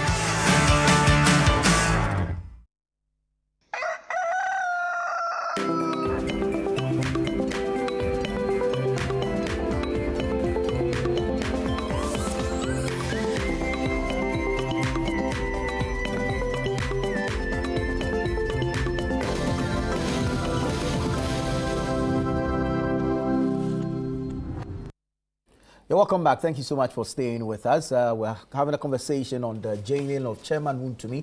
He's been sentenced to 20 years imprisonment. And there was a message that we were seeking some clarity from counsel on. The message from Okain in Bantama in the Sene West District. His message reads, Chairman Wontumi's conviction was founded primarily on circumstantial evidence and the testimony of the prosecution's witnesses rather than direct evidence. On the critical issue of whether permission was granted for illegal mining or merely for land reclamation, the case essentially became one of oath against oath. The trial court, however, preferred the prosecution's version over the defense's. Whether the circumstantial evidence was sufficient to displace the reasonable doubt inherent in an oath against oath situation is likely to be a central issue on appeal. So you're suggesting that this would be the premise on which Wontumi can file for an appeal? Well, I am not Wontumi's lawyer. I've not been engaged to advise on what can succeed in appeal. So I will not attempt to give any grounds for appeal in this matter. But I just want to explain the point on circumstantial evidence. I mean, it is a known principle of law that where there are no direct evidence in a matter, particularly in a criminal matter, the court can rely on circumstantial evidence. But the principle on circumstantial evidence is that the circumstantial evidence must lead to one and only one irresistible conclusion, that indeed the conclusion is to the guilt of the accused. If it does not, if there are anything to the contrary, the circumstantial evidence will not hold. Right. So circumstantial evidence is equally important as any other evidence. It can be relied upon. Now, in this particular case, there's lack of documentation. The agreement, according to, there's something we need to establish here. According to Wontumi, he allowed the gentleman, PW1, to be on, to PW2 to be Okum, Henry Okum, to be onto the land for reclamation. Right. The gentleman says that he is a small-scale miner, and all this while he has been a small-scale miner. The man knows him as a small-scale miner, and that he went onto the land to mine, so that he will use the proceeds of the mine to reclaim portions of the land. Right. On the contrary, Wontumi says that no, that is not the case. Now the onus will be on Wontumi to prove that if it is not the case that the gentleman was given the permission to go onto the land to mine, then what is the purpose for him going onto the land? Right. And don't forget, the judge also indicated that there were some facts that were established that the lawyer for Wontumi did not challenge. And in law, where we have unchallenged pleadings or unchallenged facts or testimony, those testimonies will go into the evidence as having been established. And so for us to say that it is oath against oath, I mean, that's a term that we don't really use in law. I think it's just a street term.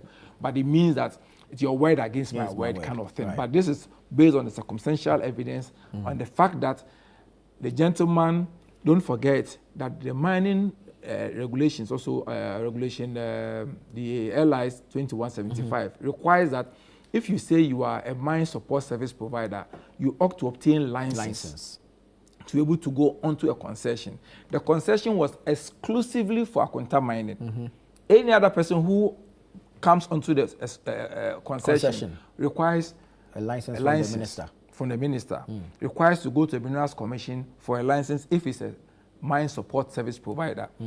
And if you say the guy was there to provide reclamation services, then it means that he's a mine support service provider. But in this case, he never obtained any such license. Right. He's a small-scale miner.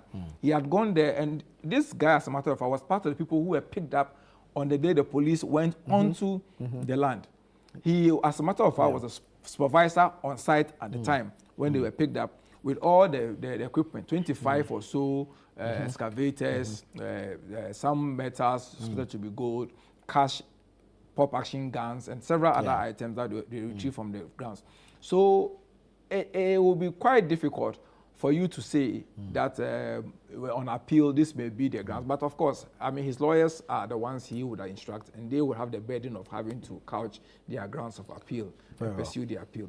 I would not say whether the appeal will succeed or not succeed. It lies in the hands of the court of appeal. But we can do our analysis and then indicate where. And mindful that in all this trial and throughout the judgment, there is nothing that points to any political vindictiveness or political persecution. It is entirely on the fact based on mining and mining activities. Right.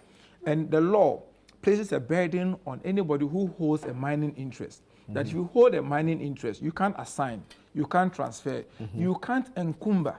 If you say to encumber, it means that you cannot create any other interest that is adverse to your interest. Whether you are going to take it for a mortgage, whether you are going to use it to take a loan, whether you are going to use it to generate money, anything you do, you need the permission, and not just an ordinary permission, but written permission, prior written permission of the Minister for Mines. Right. And if you don't have that, lands and natural resources. You cannot Very well. conduct yourself Very in well. that manner. Very well. Thank you so much for the education. Just quickly. Apparently, in September 2022, Samuel Abujinapo wrote to the Forestry Commission asking them to halt activities of Akonta mining operation in the Tano Nimri Forest Reserve. That's the other case in court. So that case is still pending. And then there's that of the Exim Bank as well. Okay. So, yeah. Anyways. So even Jinapo... So what it means is that... Even Jinapo had issues with him. One to me has the two other cases. The lands, exactly. The then lands and forestry, natural resources minister under President Akufo-Addo. You know what? I wasn't fully aware of that. So what are you aware of? Very well. Let's make progress.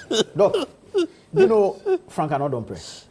Yes, in Sowem Adwejiri. Yes. Fantastic. Chief. Oh, fantastic, eh? Fantastic. Well, he's been Global Analytics or Global Info Analytics says he has topped the highest rated lawmakers in the country. you were in parliament with him. Yes, I still Would you revere agree? him.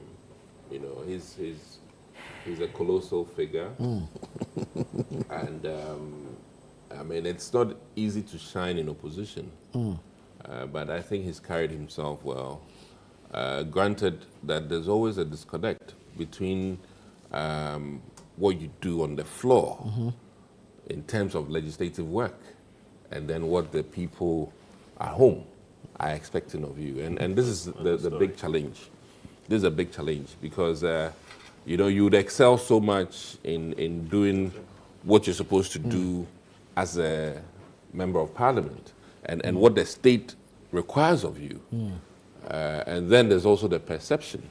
And I wouldn't be surprised if you go home to Nsawam and the people on the grounds may have a different perception.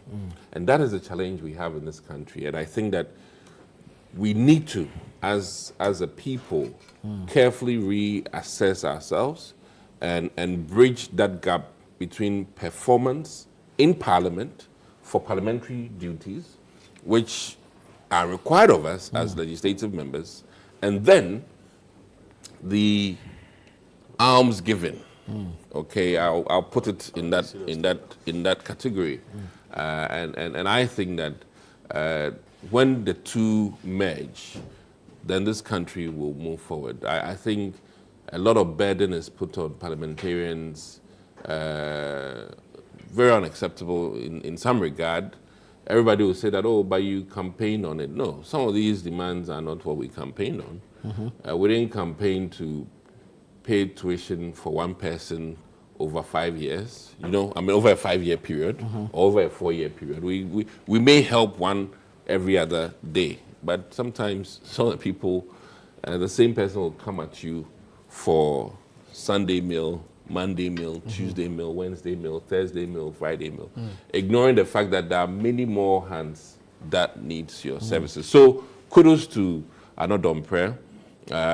He's a fantastic role model for even the NDC, in the sense that... For the NDC? You speak for the NDC? I said for even the NDC. Yeah, I said you in the sense that if your opponent is doing well in terms of parliamentary work, I mean, you have to appreciate it. So who's your opponent? I, for instance, always admired leadership of the NDC, Haruna Idrisu, Muntaka, and I can say that here, that, you know, they were fine guys. They were approachable to us when we were in parliament. They gave a listening ear to the opposition. And the Mahama Ayariga leadership? I haven't interacted with him as a leader. Right. Okay. So my key point here is that, listen, many parliamentarians are fantastic people. And even if the guy is your opponent and he has the skill, he has the knowledge, and he's administering it, well, please, there's nothing wrong with appreciating. He's currently the minority chief whip? Yes. Right. And I think that for all intents or whatever, global analytics is not necessarily out of touch with, the reality in the chamber. And we I mean, maybe if they had pronounced somebody within government because of their internal wranglings, it might spark a whole... There are some internal wranglings. In terms of, who's to lead the NDC next. No, but this is a poll on members of parliament. Yes, but some of the members of parliament in the NDC are also aspiring, per what I know. The NDC has not opened... I think it's okay. Allow him to. I think so. But for the sake of our he's viewers... struggling because I don't know what he's talking about. If I won't say anything at all, I'm aware that some names within the NDC in Parliament are considering. Even Minister of Agric. Minister of Agric, right? His name has come up.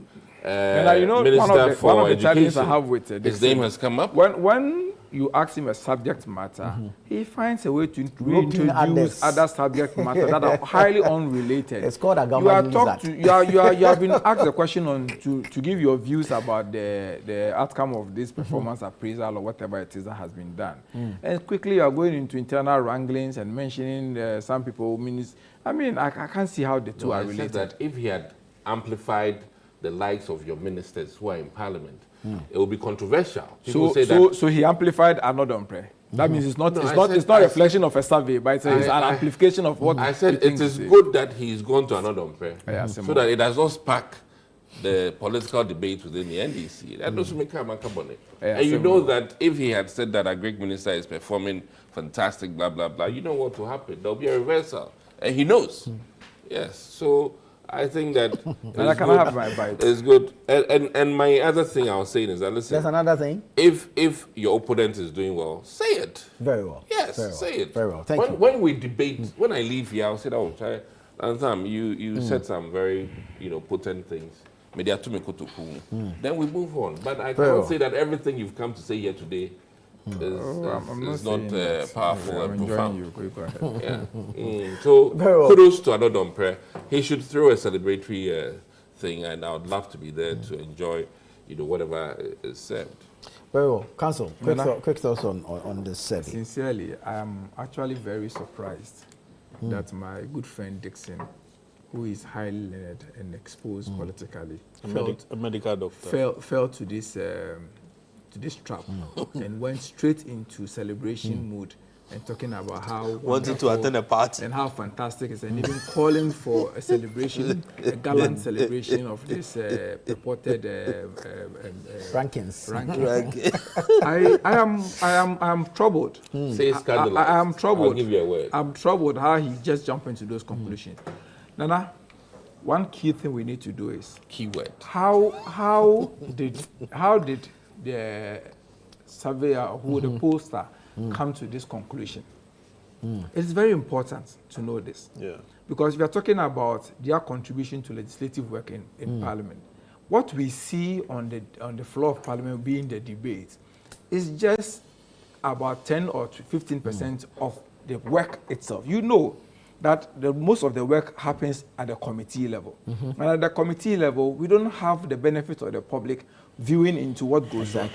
And even what happens on the floor of Parliament that we get the opportunity to see, except we get to see on TV. And so I'm wondering, is it based on his own assessment of the MPs, or is it based on people's view that he collected? And he says the rankings are based on respondents who rated their MPs as excellent, very good, or good. Very good. So what's the criteria? What's the criteria? What was the criteria used in measuring them? Will you measure an MP's performance based on his delivery on the floor of Parliament? Or you are measuring your MP's performance based on committee's work? Or you are measuring the MP's performance based on the initiatives he undertook? I think that sometimes we should not fall for some of this analysis and just jump into them and start celebrating. Right. We should take them, and not because another Praise name has been mentioned. I have no personal issues with him. I have no personal issues with anybody who would have been mentioned. Even if it was from our side, I still would not have any issues. But my concern is that some of these things sometimes create problems for us because the criteria are not well defined. Yeah. The persons who are even referred to as respondents, what's the level of exposure and appreciation of the issues for them to be able to make informed choices that would enrich this analysis. And so let's not fall for this. This is just almost equal to what we saw some time ago with some award schemes that later created issues. I mean, we should be careful. This is global for politics. Oh, I don't have a problem if you conduct a polls on some election prediction and the rest. Those are people who are giving their options of who they will vote for. But you are talking about assessing... A performance assessment. A technical, professional work as the work of an MP in Parliament. When we know that the work of the MPs in Parliament is more complex than what we see on TV. True. You have been an MP before, so I was even expecting that... But I said that here, that there's always a disconnect between the actual performance of a legislative member and how people perceive. And I even made that key point that the alms given is rather being seen as the real we don't have enough time. Yeah, I mean, your reference actually is to the work outside Parliament, which is the various projects and other things that they do in the community, which I know is part of some parliamentary work, but it's not essentially. It has been amplified. Yeah, but you chose to amplify because we all, I mean, who desire to go to Parliament will be campaigning and telling people the streets we are going to do, the gata will do, all the things that we'll do. Which really is but not your we know mandate. that's not our primary mandate. Yeah. And I'm saying that even if that is one of the things you are looking at, don't look at that alone, but look at the fact that even if you are assessing the work of an MP in Parliament, it should not be based on someone's view that this MP is good. And I think Brofana said, oh, answer.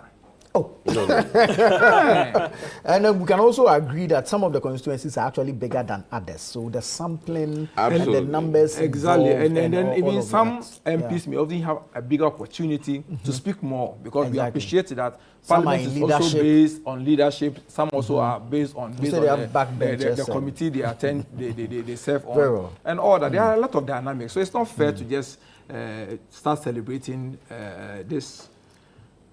Very well. Larry. Listen, I mean, simple point.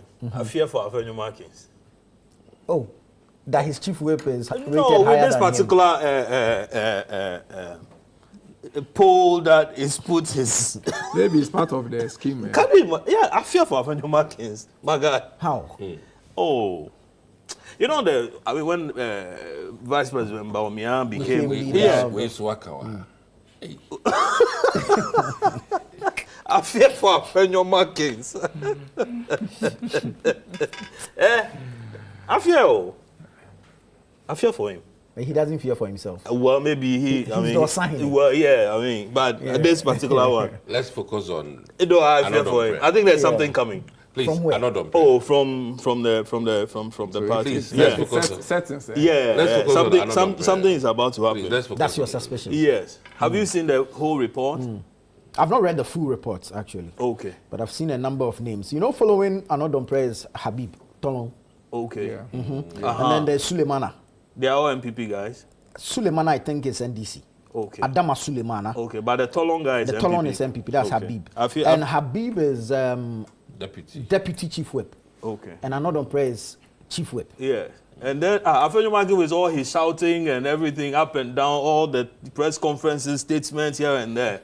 Anodon who is not in the everyday thing. The metrics are different. What are the metrics? You know, the metrics, perception. And then you go and pick what, how many constituencies? 83. Out of how many constituencies? 276. Yeah. And he is, out of that, that's not even, what's the number? That's representative. No. Yeah. You get it? It's about 1/3. But again, so apart from being afraid for Afenyo Markins, we said focus on another purpose. No, can you allow him, please? He is the one telling me that I find ways to go into other. No, he didn't say that. Council said that. This is Musa's global info analytics departing from the NDC presidential you know, every day this person is coming, that person is contesting. Apanga, I was expecting to see your name in one of the polls that he's doing that you're also contesting.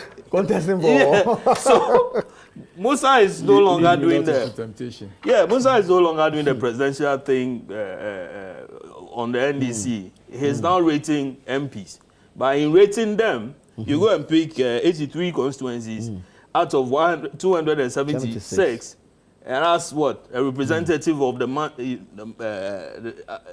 guy who is performing better than everybody. And I'm saying that with this, I fear for Afenyo Markins.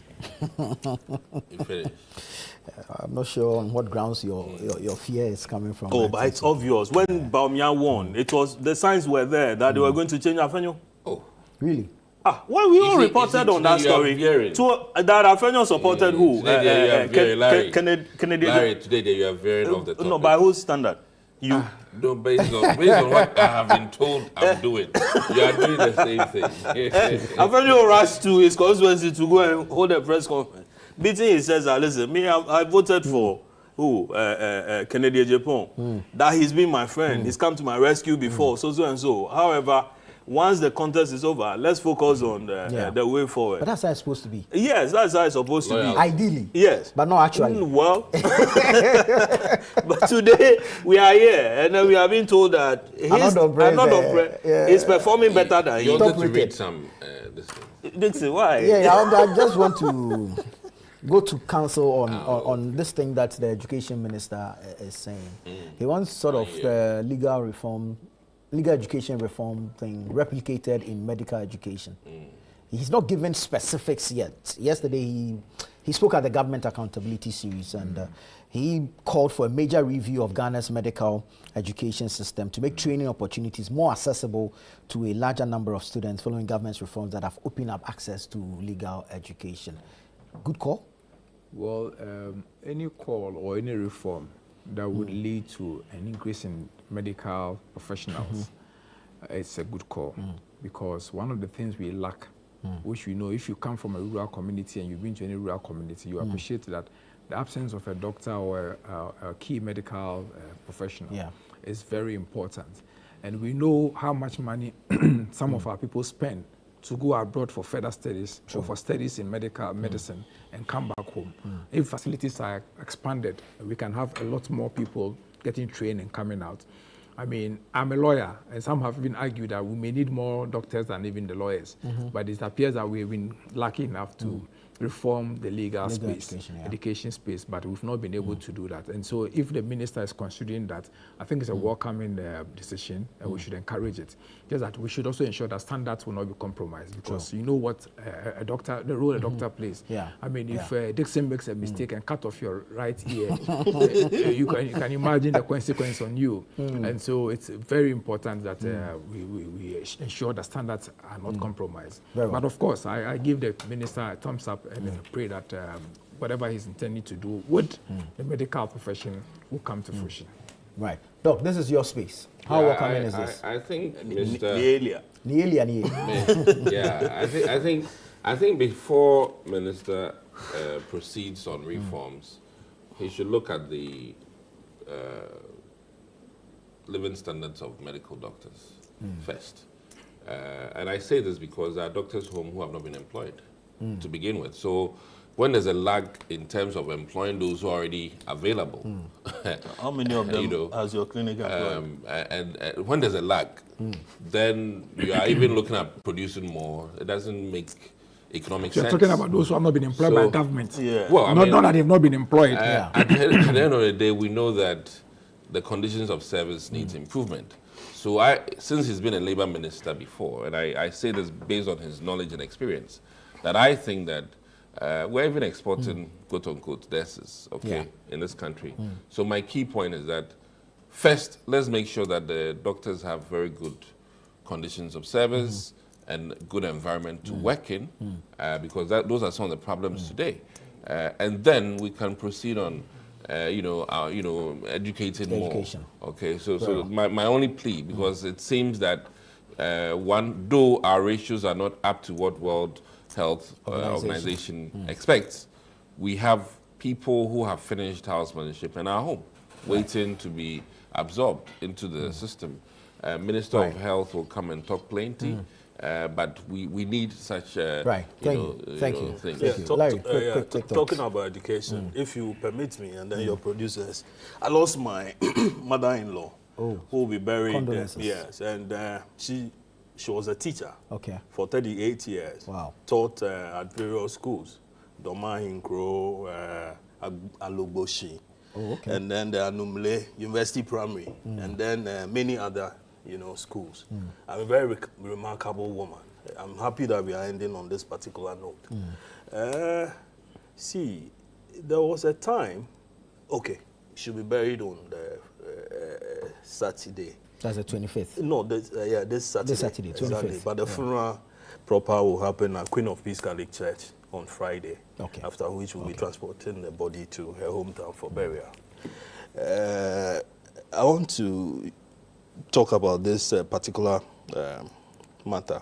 There was a time when GIJ, before you enter the school, the number of what you had to go through, because it was huge, the numbers were huge in thousands. So they had to subject you to entrance exams, interview, and other things. Then sprang up Kojo Yanke's school, African. AUCC, and then after that we had the JEs and then manifold, and you get it. And it opened up the system. Suddenly, most universities started doing mass communication and so on. So that was settled. We've gone further to do the legal education one. You finish LLB now, and you don't have to struggle to say that you are going to go to Makola. And you had to go through the hands of, private individuals who are doing classes upon classes and collecting money upon money just to prepare you for the entrance. After you finish with the entrance also, there's another hurdle you have to clear. Now everybody, look, access has been created for a lot of people. We are talking about medical school. Do you know the number of people who have wanted to go to medical school but couldn't do that? You finish the biological, is that, how do you call it? Biological sciences. Yeah, biological sciences, and you want to go further. And you can't go. Because, roadblocks. Yes. Because then other things have been set, just to prevent you. Other barriers have been put to prevent you from doing so. So if Haruna is talking about this, it's all well and good. That are we taking off the entrance exams? They do entrance exams too. Yeah. They do the interview. I'm told there was somebody who went, he was my senior actually in Bishop Herman. He had finished the school and was to go for the medical thing. He's written the exam, going for the interview. He was asked, why do you want to be a medical doctor? He said, he feels God wants him to be a medical doctor. And that was, that answer was good enough to throw him out. It's a science, not religion. Yeah. It's a calling. Yeah. But, if we had... if the network wasn't good and he didn't hear clearly? So it was God who wanted him to be. You get it, and the panel disagreed with him. We should allow people who have one talent or who have one aspiration to be able to go through some of this things effortlessly. Yeah, so that the Dixons would have been blackmailing us. Very well. Thank you, Larry. Thank you, Dixon Abdumakukisi. Thank you, Lamtega Panga. I am Nanatu Boateng. This has been the news review segment here on Breakfast Daily. But Razak Abdul Wahab and Dede Davis are standing by to take you through the rest of the show. Thank you very much, Nana Tufo, and thank you very much to your panelists for helping us dissect the topical issues within our news cycle. Good morning, Ghana. Good morning, Africa, and good morning to the rest of the world. It's a brand new day, and so long as we have life, we have hope. And so keep your hope and faith alive. I am Dede Davis. And I am Wahab Abdulrazak. Thank you very much for staying with us. Yes, as you know, Nana Tufo Boateng started the show, and we are going to take you from now till 11 a.m. We'll bring you some entertainment, yes, to continue your day, and bring you our favorite community-focused segment where we dive into some of the important issues in our communities that are mostly overlooked. Bring it to the attention of duty bearers so that they attend to them, and also what is making the trends on the various social media platforms. Wow, hope you had a great day. I did. Yesterday. A lot happened. Had a good night? Oh yes, how are you? Okay, I did. And you know, I was reflecting on the whole World Cup season and my birthday. I did a lot of reflection, and something struck me.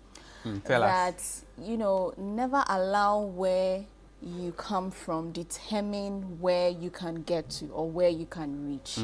And it's something that struck me, and I don't know about you, but yeah, I think it's a good one. It's never allowing where you come from, your humble beginnings, determine where you can get to in life. That's because true. there's so much more you can achieve Absolutely. as far as life is concerned. I mean, look at during the World Cup season, Cape Verde, a very small country, 500,000 people, and look at the height they were able to get to.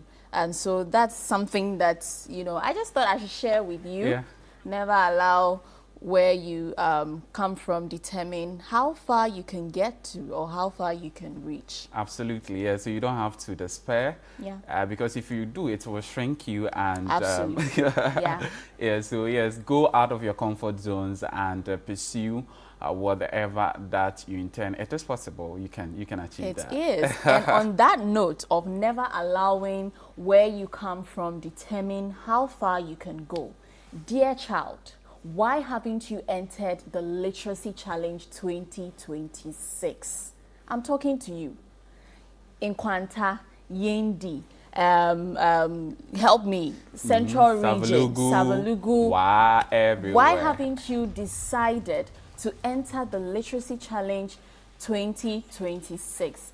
And as a child between the ages of 11 and 15 years old, you can have that opportunity to be part of the Literacy Challenge 2026. It's for pre-secondary school students.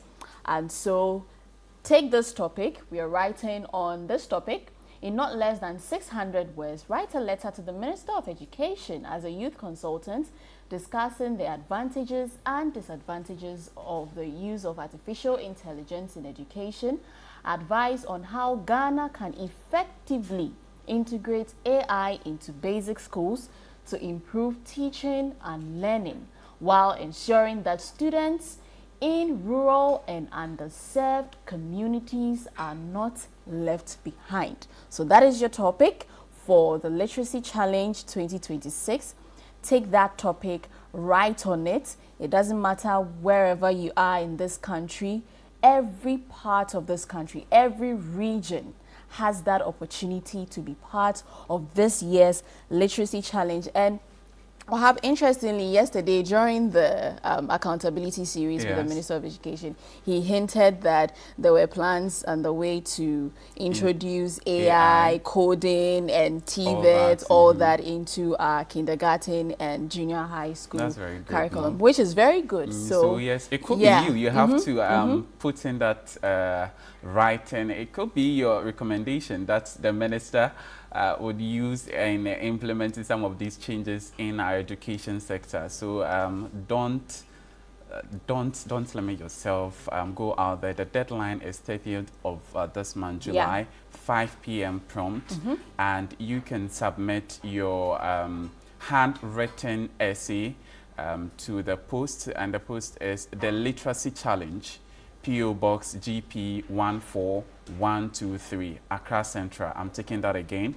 The Literacy Challenge, P.O. Box 14123, Accra Central. Alternatively, you can submit it in person to our premises here at Tesano, and we will receive it. But for more information, you can call 0205 973 973, 0205 973 973. Did he give them the prize?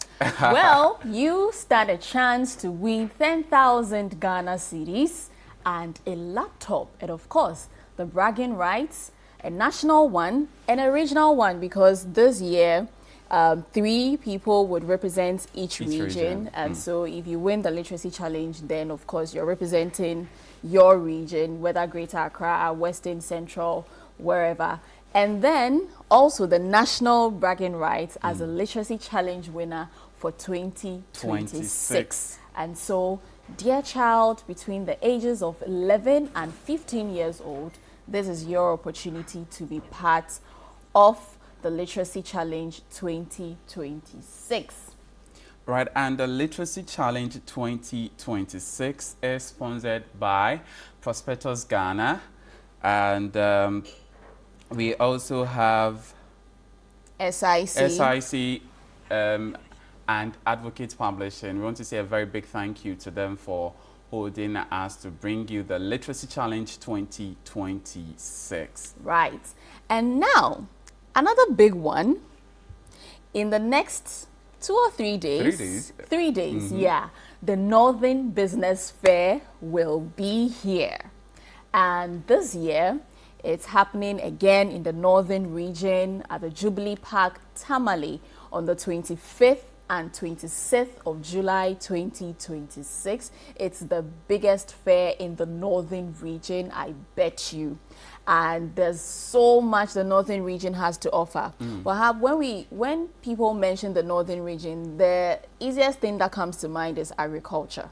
Yes. But there's so much more to the north. Exactly. There's so much more to the north than just agriculture.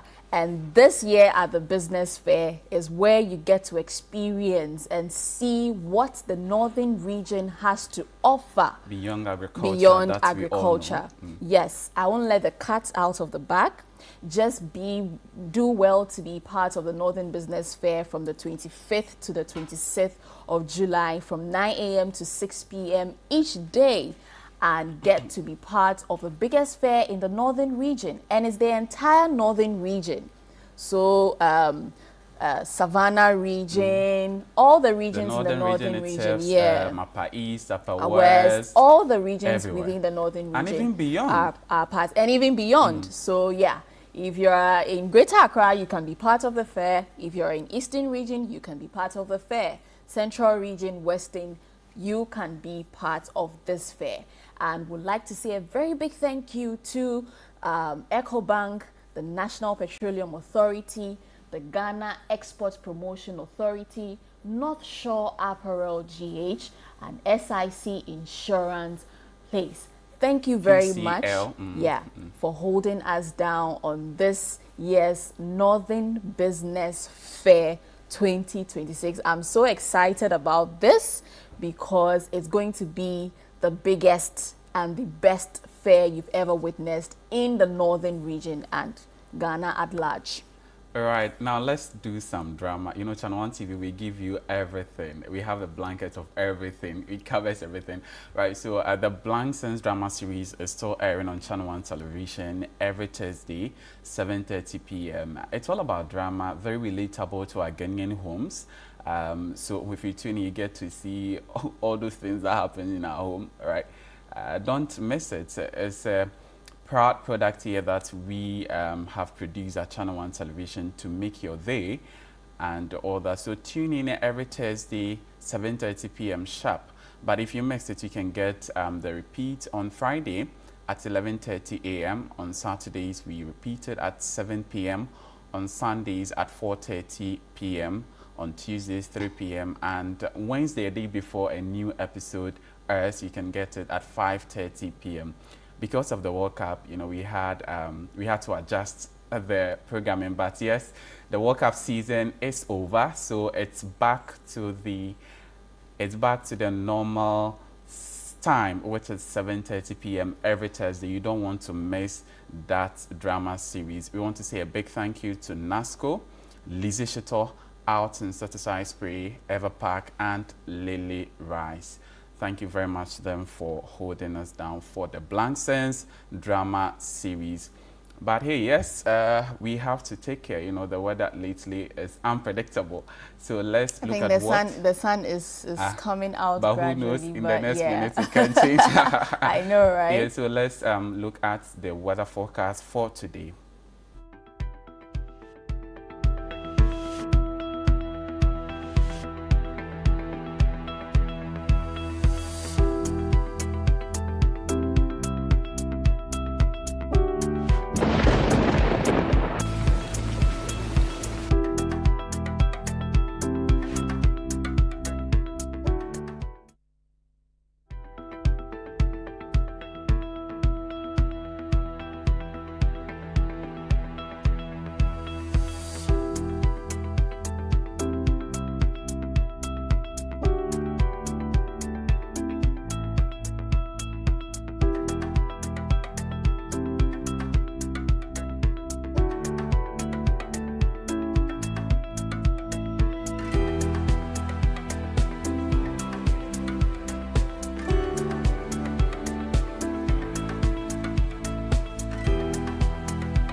18-hour forecast for Ghana, valid from 6 a.m.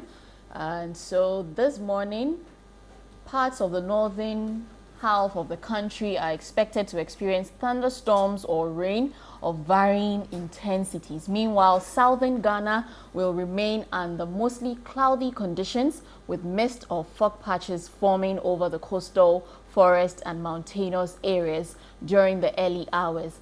As the day progresses into the afternoon, sunshine and occasional cloud cover will prevail across the country. However, thunderstorms or rain are still likely over parts of the northern sector and a few areas within the transition belt. And the state of the sea, it's calm today. Wow.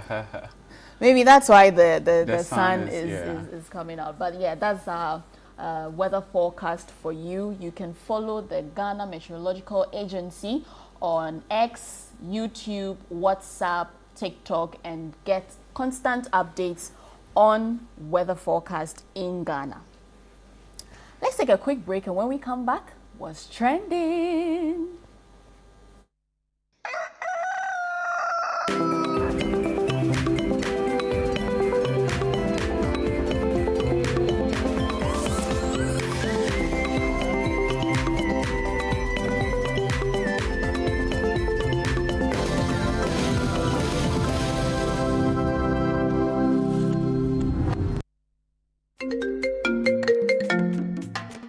Hello, my name is Pamela from Customer Service. Please revalidate your account by texting your Ghana card number to 0500,000 247. Hey, Abili, wabadim. Madam, give me the numbers behind your ATM card. I'm calling from the head office. An email was delivered across to our customers this morning. Confirm if this is your bank account. 100,100,100. Thanks for sending your bank card details. Send the OTP now to avoid cancellation. EcoBank will never call, email, send an SMS asking for your PIN, OTP, bank card, or Ghana card details. Don't get played. EcoBank, the Pan-African Bank. Hello, please, I'm calling from Customer Experience Center. The biggest football festival is on. Don't miss a single moment of the FIFA World Cup action. Experience every goal, every save, and every celebration in a stunning clarity with our brand new Franco television ranging from 32 inches to 100 inches. Stay cool throughout the tournament with our energy-efficient air conditioners from 1.5 horsepower to 2.5 horsepower. While enjoying the tournament, keep your refreshment perfectly chilled with our quality fridges. Franco has everything you need to create the ultimate match day experience. Take advantage of our special online promo plus free delivery within Accra and Kumasi. Visit any of our Franco shop nationwide or our website at www.francotrading.com. You can also download the Franco Trading app on Google Play Store or Apple App Store. For further enquiries, call the numbers on the screen. Franco, home of quality electronics. You can be happy too. Affordable luxury is available at Zonda. Call them on 0501 772222. I love you.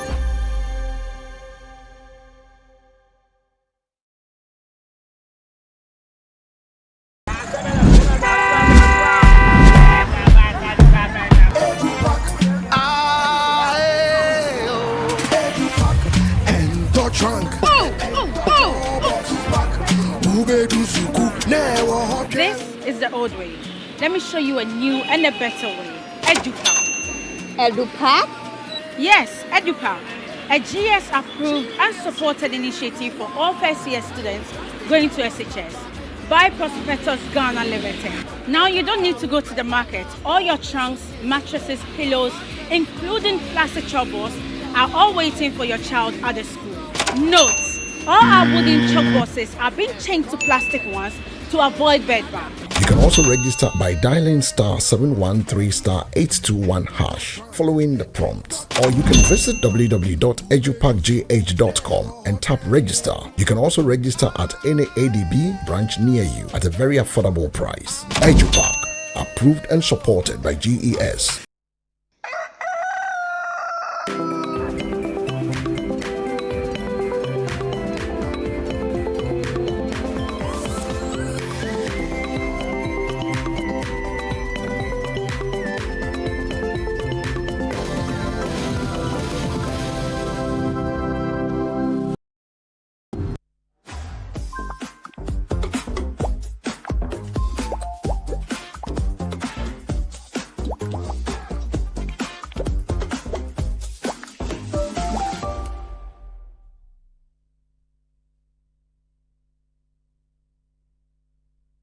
You're welcome back. This is still Breakfast Daily. Now it's time for us to check out what's trending on social media. And I'm talking about Instagram, X, TikTok, Facebook, and all of the platforms you can think of. And there have been quite a number of things that have been trending since yesterday. A lot.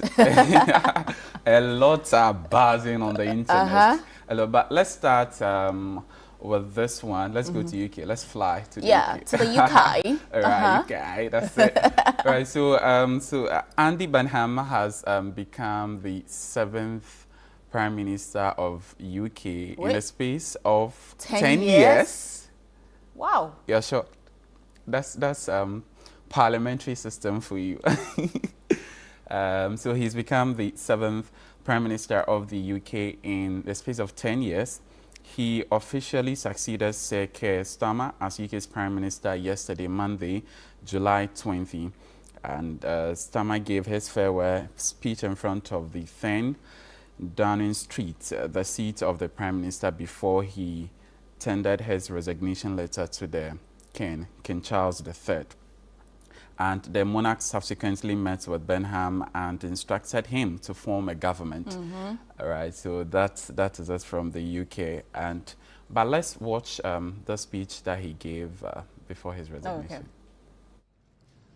I know people at home are fed up with politics. I hear you, and I want to be honest with you. We have not been good enough, and we need to be better.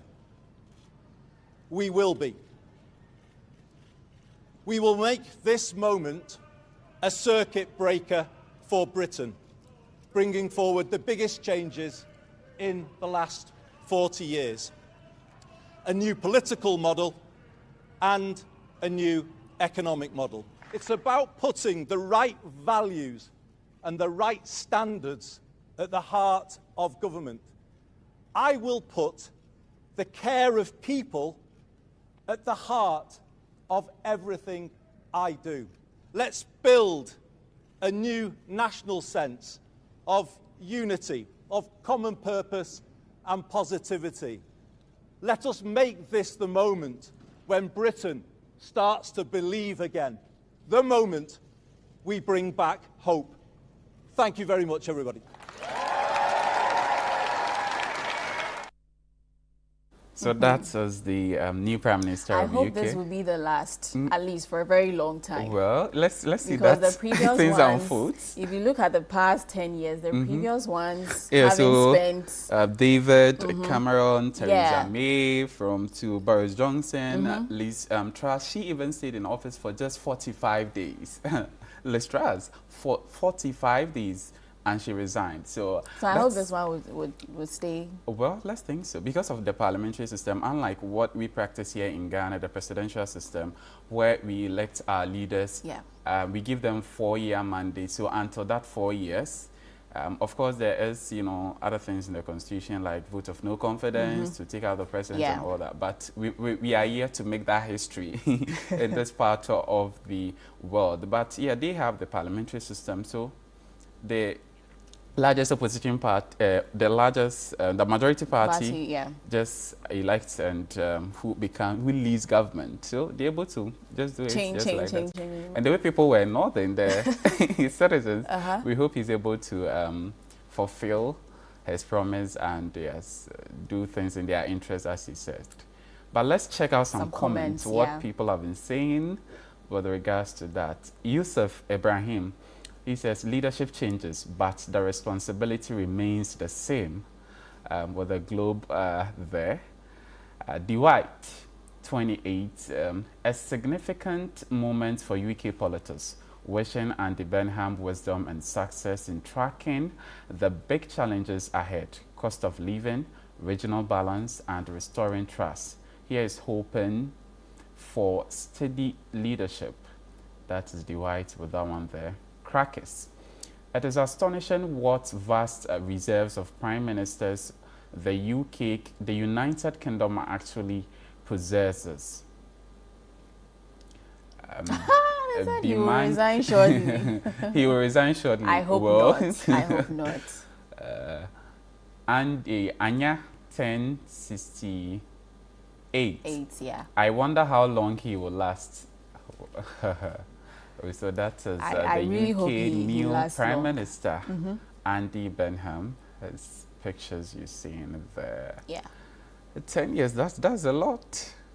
7 so prime 10 years, ministers. we would have gone through third government. Yeah. You know, 4 years, Mm-hmm. and the third one will be in the midterm. Interesting. Anyway, we wish him well, and I hope that he doesn't resign anytime soon. Well, away from the UK, we're going to India. And what is happening in India? The youth in India are protesting over unemployment and exam leak. So this protest began online. Yes. And so there was this party, the Cockroach People's Party. Somewhere in May, the leader of the party, Abhijat, tweeted that what if the cockroaches, the name of the party again? Cockroach People's Party. Interesting. Yeah. So his tweet came as a result of the Chief Justice of India, Justice Kant. He made a ruling somewhere in May trying to say that the unemployed youth in the country can be likened to cockroaches and parasites. So this guy got angry and tweeted, and then the next day after the ruling, he actually came out to say that no, he wasn't referring to the unemployed youth in India, but he was rather referring to those who get jobs through fraudulent means using fake degrees and all of that. So that's how come the whole conversation started on social media. It was just a simple tweet, and then yesterday, we saw the protests all over. Despite police orders stopping them from protesting, they still went ahead to protest over unemployment issues and exam leaks. And they are calling for the resignation of India's education minister because of the exam leaks. You remember some months back we heard that in India some exam papers had leaked and all of that. So that's what the protest has been about in India, and the calls for the resignation of the education minister as it stands. And so, that's what you have on your screens. It turned crazy. And over the brutality, the over brutality. 150 protesters got injured. Yeah, so there you have it. Tear gas all over. It's sad. It's sad. And this is not only an Indian story. Yeah. It's all over. Our very country, own Ghana. Every year, from BEC to WASI. We hear from of BEC questions being leaked, and there are investigations ongoing, but we never hear the outcome of these investigations. We hear from the beginning, but the end, what becomes of it we is don't unknown hear to the public. anything. We do not know. Numerous papers were held, cancelled, but still, what really is the issue? I think we have to get to the bottom of that. But anyway, let's check out the comments on social media, what they're saying. Okay. Lynn Answeni says the Kenyan Gen Z spirit is all over. Yeah, you know, Kenya too had their fair share of protests. Okay, Alokepana One Fairy says a peaceful protest battered and armed citizens of India for asking for accountability. DP Singh Yadav says this is wrong. This is death of democracy. And then, okay, so I've taken this one already. The next one, okay, so that's what some viewers and social media users are saying regarding the protest. I mean, protests are within our rights yes, as have citizens. To do it, but of course, if you're going well. to protest, you have to seek the necessary permission to protest. You have to be sanctioned.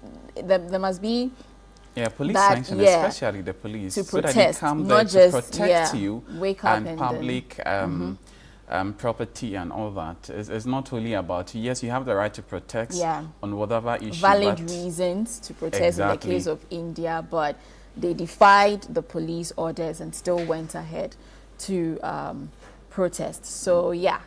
What else do you have? They were calling for a good one, Batsy. So, back to Ghana, still on education. Minister for Education, the Honorable Haruna Iddrisu is asking for one more year to fix the school SHS placement system.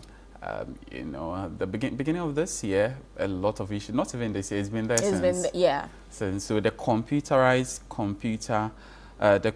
school selection placement system, he promised that there will be, there's going to be reforms to change it and all that, but he says no, he need one more year.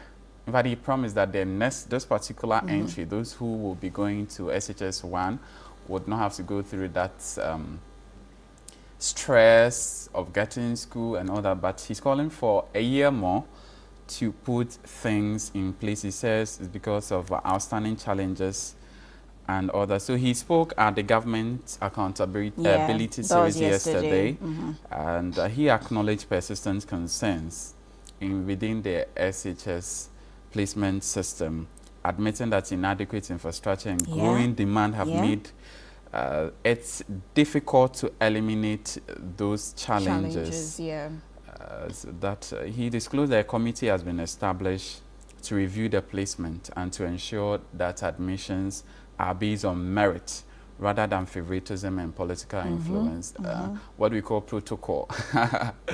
And all that. So a committee has been set up, and let's see how that unfolds. Yeah, I mean the issue of infrastructure still remains a problem. A major issue. Yes, in our senior high schools and various schools across the country. Yeah. Because of course, if there's no infrastructure, where are they keep admitting more students. Where are they going to? And interestingly, every year the number keeps increasing. Yes.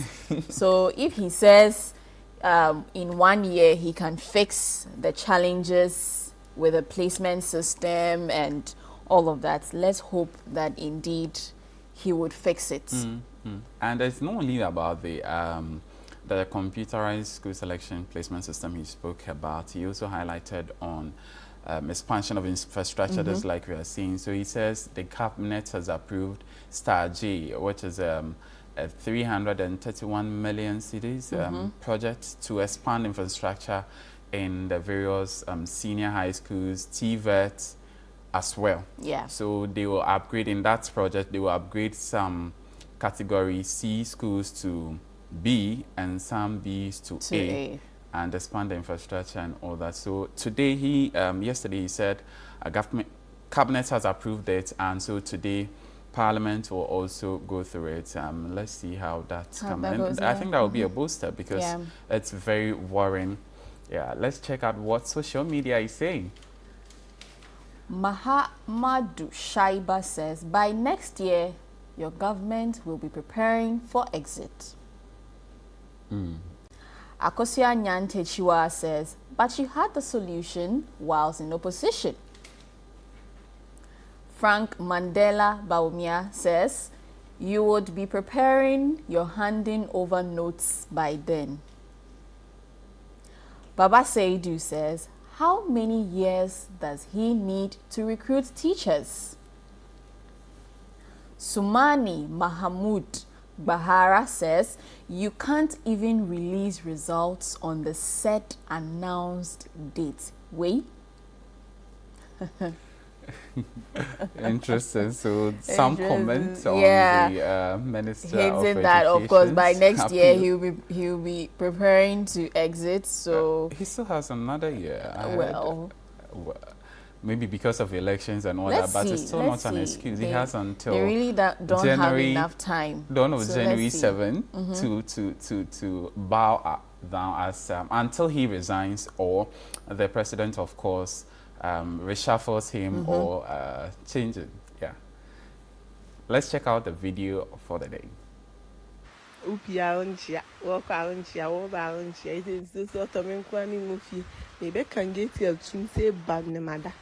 baby, there be seven on your man bit telephone, me bit tetalesoro. Neighbor on Upia on chia, walk out chia, over on chia, it is this sort of inquiring movie. Maybe can get your tune say bad nemada. No, baby, there be seven on your man bit telephone, me bit tetalesoro. Neighbor on Upia on chia, walk out on chia, over on chia, it is this sort of inquiring movie. Maybe can get your tune say bad nemada. No, baby, there be seven on your man bit telephone, me bit tetalesoro. Neighbor on Upia on chia, walk. Why? Chia.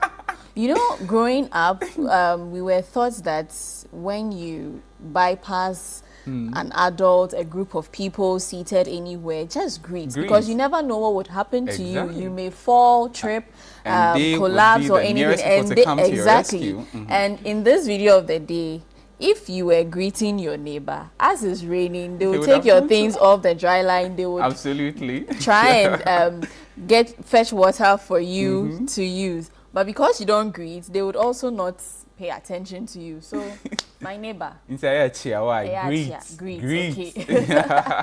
Anyway, let's delve into our community segment. And today, we are traveling to the Western region, the hub for illegal mining activities. And we are looking at residents, let me get the story. The Amenfi West Municipality. So the pursuit of quick financial gains through illegal mining activities is causing growing environmental concerns in the Wassa Amenfi West Municipality in Ghana's western region. Across several communities, the impact of Galamsey has become increasingly visible in vast areas of farmland, including productive cocoa farms, destroyed and vegetation covers severely affected. Polluted water bodies and degraded lands are also threatening livelihoods and agricultural production. Let's check out this report filed by our Ashanti regional correspondent, Bright Yeboah. And when we return, we'll speak to him and the relevant stakeholders as far as this report is concerned. By me, I may boa say galanse ni membano. Me who fa so bi amenya. This ya cocoa no yebedo. Cocoa no ya ndu 15 years mpo na cocoa na yede. Na ashasia ewu. Cocoa farming has been the lifeblood of families in Nkrankrom in many several communities within the Wassa Amenfi West Municipality, providing livelihoods and sustaining generations. Today, however, the legacy is under serious threat. Ne didi omachi nke ya nko school na tema ye ka se na e papa mbe ye kokko adwuma no no kure sa atam na asase na ye kama pa no kwani an ma de ye friend fertilizer na sese na se sa Galamsey ba ye nti nwura enwa no omu nyina awu at once me pa cho ni kumba ware me I start ye kokko for me fan 15 years first no be family name what the pa let's see am there and person na nyepe. Illegal mining has emerged as one of the greatest challenges confronting these farming communities. Driven largely by the promise of quick financial gains, many young people have abandoned agriculture for mining, often with little regard for the long-term environmental consequences. The destruction of forest and biodiversity continues unabated, raising concerns about the future of cocoa production and food security. Mining no ye djuma bi a eboa ma sika sem gina yie. Eboa yem pa, especially youth no. Mining no eboa yem pa. Enti no me hwe baby na me free ba my graduate me teacher ni yeah me set ni bibia yeah okay genuine den e wo ho but me de toto teacher pay no ho a emwa me cause a week no sika metimi generate fi sa mining no say me kwachira de be 1 year akura na ana 6 months me nyesa sika aduma we bae no ye achabe ye kunu mo ntere ya ho hye na me ade no enso ye nsa no aduma no bi say ye ne ba bia akọ first na aduma we mai na ye ho kire me say gam na me ble pa enso aduma we bae na me o hata suru we nti ama manya kakra e ade plot ama start ya e pese me sidan enso say na nya aduma we ya akata aduma we nti me ye. It is interesting and quite bizarre that these young men behind me have absolute disregard of the consequences the actions have on this environment. Aduma de yentimi nyai. Yeah, the embezzle ka aduma de yentimi nyai. As to say, aduma ni manum. Sabe, wa wa school crowd fie. Many of the cocoa farmers have been growing the crop for decades and complain that they are now more affected by climate change, in part due to illegal mining in their communities, and are facing a shortage of potable water. So they have to purchase it, which costs them about 10 Ghana cedis per bag of water, not just for drinking while on their farms, but sometimes for mixing agrochemicals to spray their cocoa trees. That's na insio, the na ya huntre ya insio. But ano koko na yedua na yenya nsuo mpo na yede aguso enam galamse ninti ebia ye fo na dansuo ano enam tan di galamse fo ase nsuo ma ye gusu kra yenya nsuo mfa guso tama ye koko ni ma ye mu ase koko ni na. George Owusu, a professor at the Geography and Resource Development at the University of Ghana and under the Climb Cocoa Project, explains that changing climatic conditions in the area, largely driven by illegal mining activities, are severely affecting cocoa production. According to him, the destruction of vegetation cover coupled with pollution of water bodies is altering weather patterns and reducing the productivity of cocoa farms across affected communities. Cocoa is a crop that thrives in warmer environment, we all know that. But it also goes with some consistent, well-spread distribution of rainfall. So if you have one which is almost constant, so in a changing climate, your temperature is always higher, it's increasing. And mind you, from a pure climate point, the optimal temperatures will also be affected by how much cloud cover you have. So if you have a lot of rain and cloud cover, then the temperatures will not soar too much. But now we experience variability. According to the farmers, cocoa production has witnessed a significant decline over the past few decades. They say the lure of quick money for selling farmland to illegal miners is becoming difficult to resist. Me work cocoa 14 acres. 10 years ago, no. Now me over 60-70 bars. This year no 30 bars kura no. Me amani ansa na mate. Ntuhwa ya kahunu kwa. And me kai say last year, if we are boya ba kuku amaye for 5 years. Ni nyina hye be 10 posts na ka be 5 posts. Ntuhwa sa abam go ya. Na se galanse ni ba onton. Professor George Owusu says illegal mining is causing the loss of vegetation, thereby contributing to rainfall variability that is negatively affecting cocoa production. He argues that many of the farmers are rational economic actors who often resort to selling their lands to survive the changing economic realities. According to a Geographic Information System GIS analysis conducted using the ENVI application, illegal mining activities in the Wassa Amenfi West municipality were virtually non-existent in the year 2000. However, between 2000 and the first quarter of 2026, approximately 7,931.61 hectares of land, equivalent to about 11,109 football pitches, were degraded by illegal mining activities. On average, this translates to the loss of roughly 305 hectares or 427 football pitches every year, highlighting the rapid spread of illegal mining and its devastating environmental impact on the municipality. The district forest manager, Henry Boating, at the Forestry Commission in the municipality says forest reserves in the area are increasingly becoming under threat from illegal mining activities. Because we have gold here, so all the forest reserves here are under threat. So the slightest chance we give to them, we will enter. So we have also intensified our patrols. We are always on the ground to prevent it. Professor Martin Oting Abibu, board chairman of the Forest Plantation Fund under the Ministry of Land and Natural Resources, says illegal mining in the country is on the ascendancy. It's not going to be easy. And nobody ever thought that it was going to be easy. It's not going to be easy because those involved are of international caliber. First, it was our compatriots who were involved.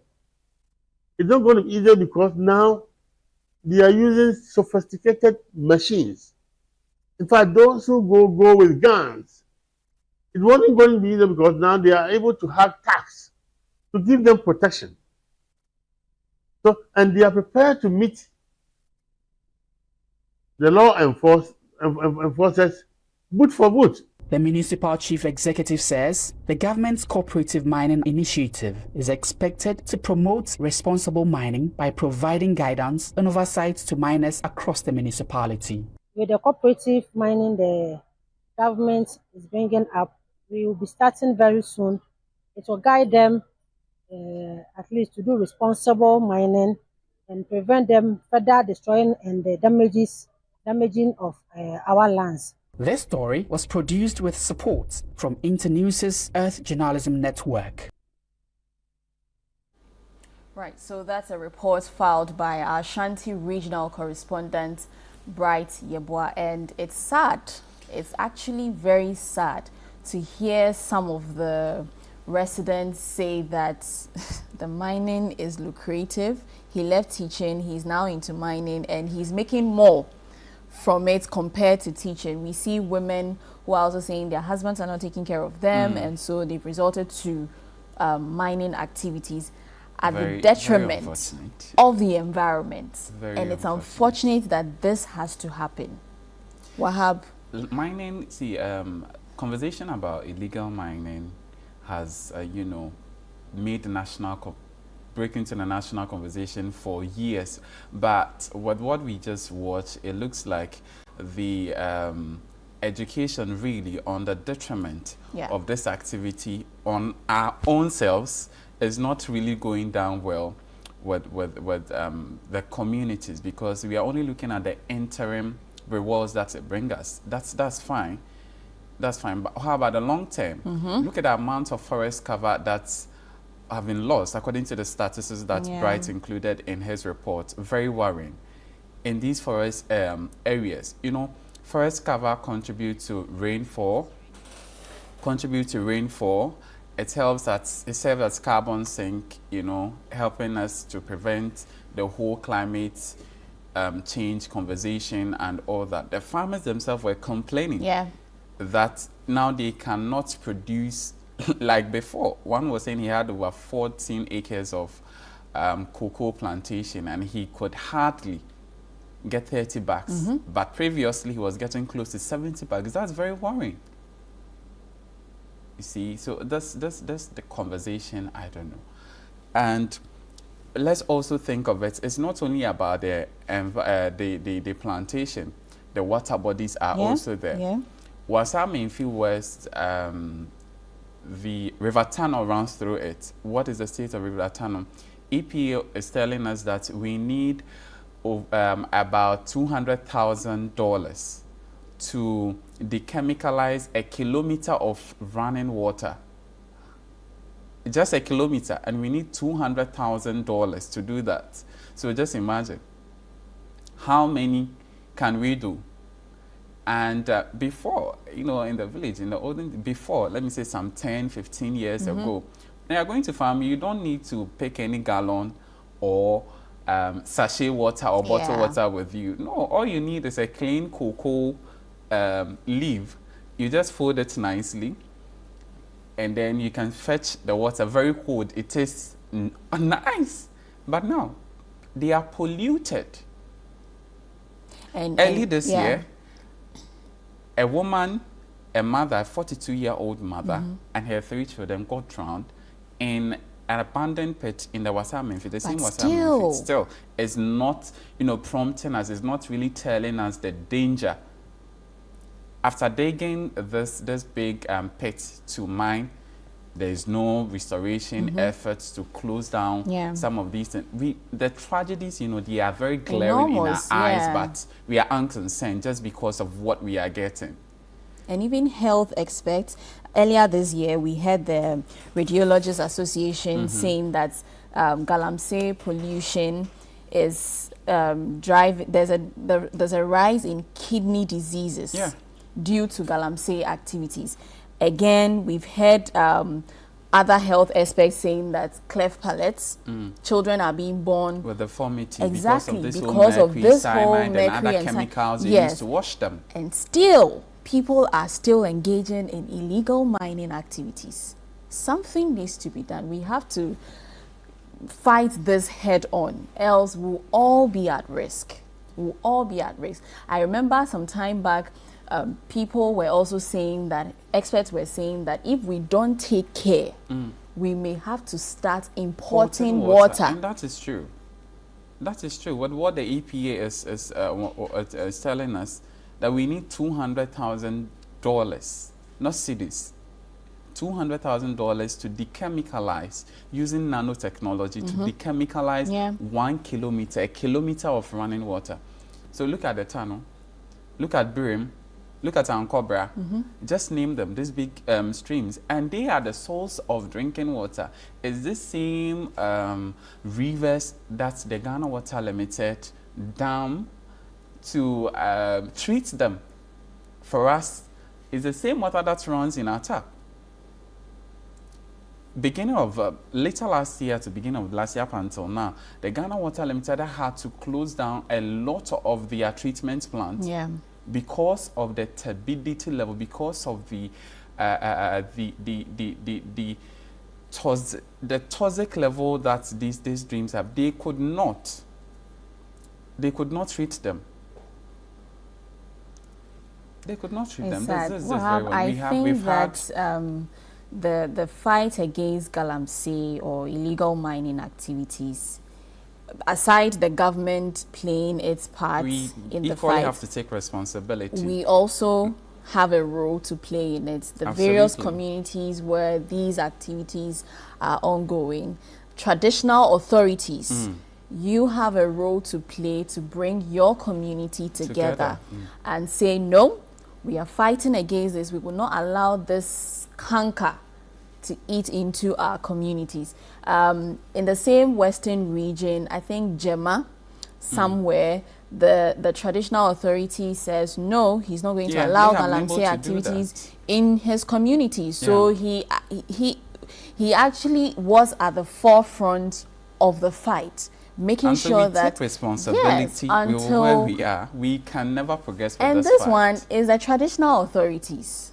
The traditional authorities, this is your call to make sure that your community members understand the severity of what we are dealing with as far as Galamsey is concerned, and then make sure that as much as possible you put in measures in place, you put in place measures to deter. So for example, in your community there's a law that, okay, if someone is caught engaging in galamsey, you know, those days they will tell you they will banish you from there.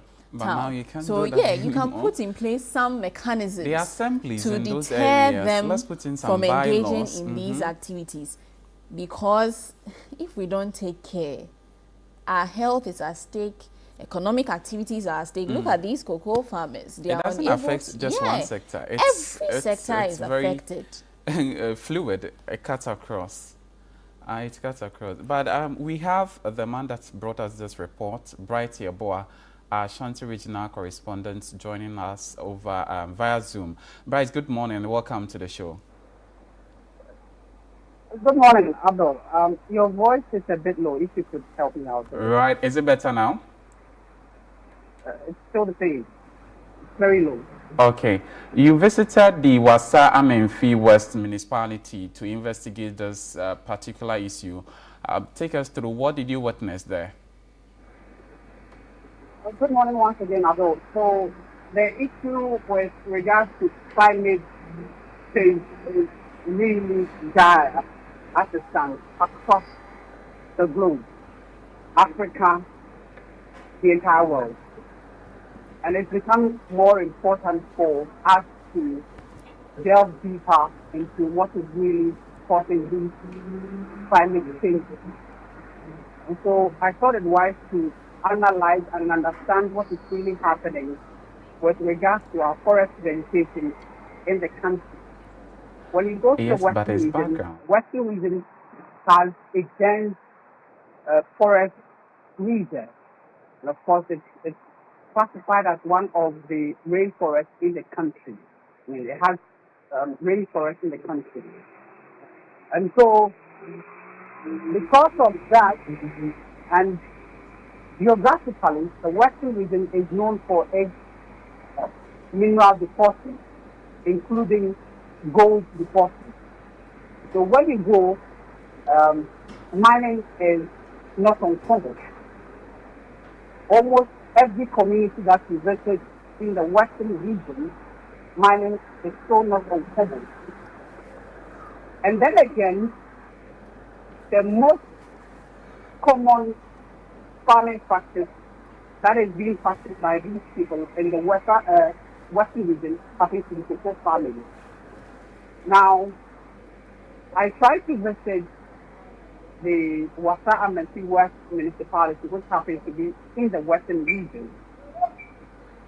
Now, with this, my visit, I sought to understand the land cover and the land use of the municipality. So with this, the only thing that could help me analyze it properly was to use the GIS, the Geographic Information System, which happens to be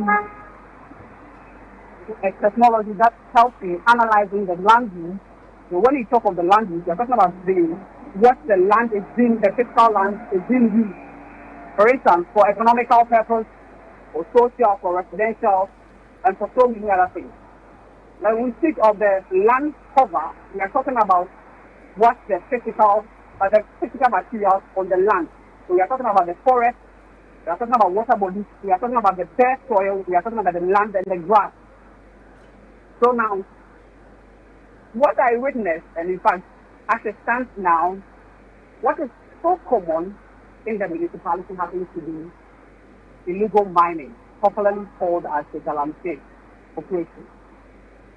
And with my engagement with farmers and even the municipal, some leaders in the community, they tell me that it is really having a dire consequences on their farming activity, that is the cocoa production.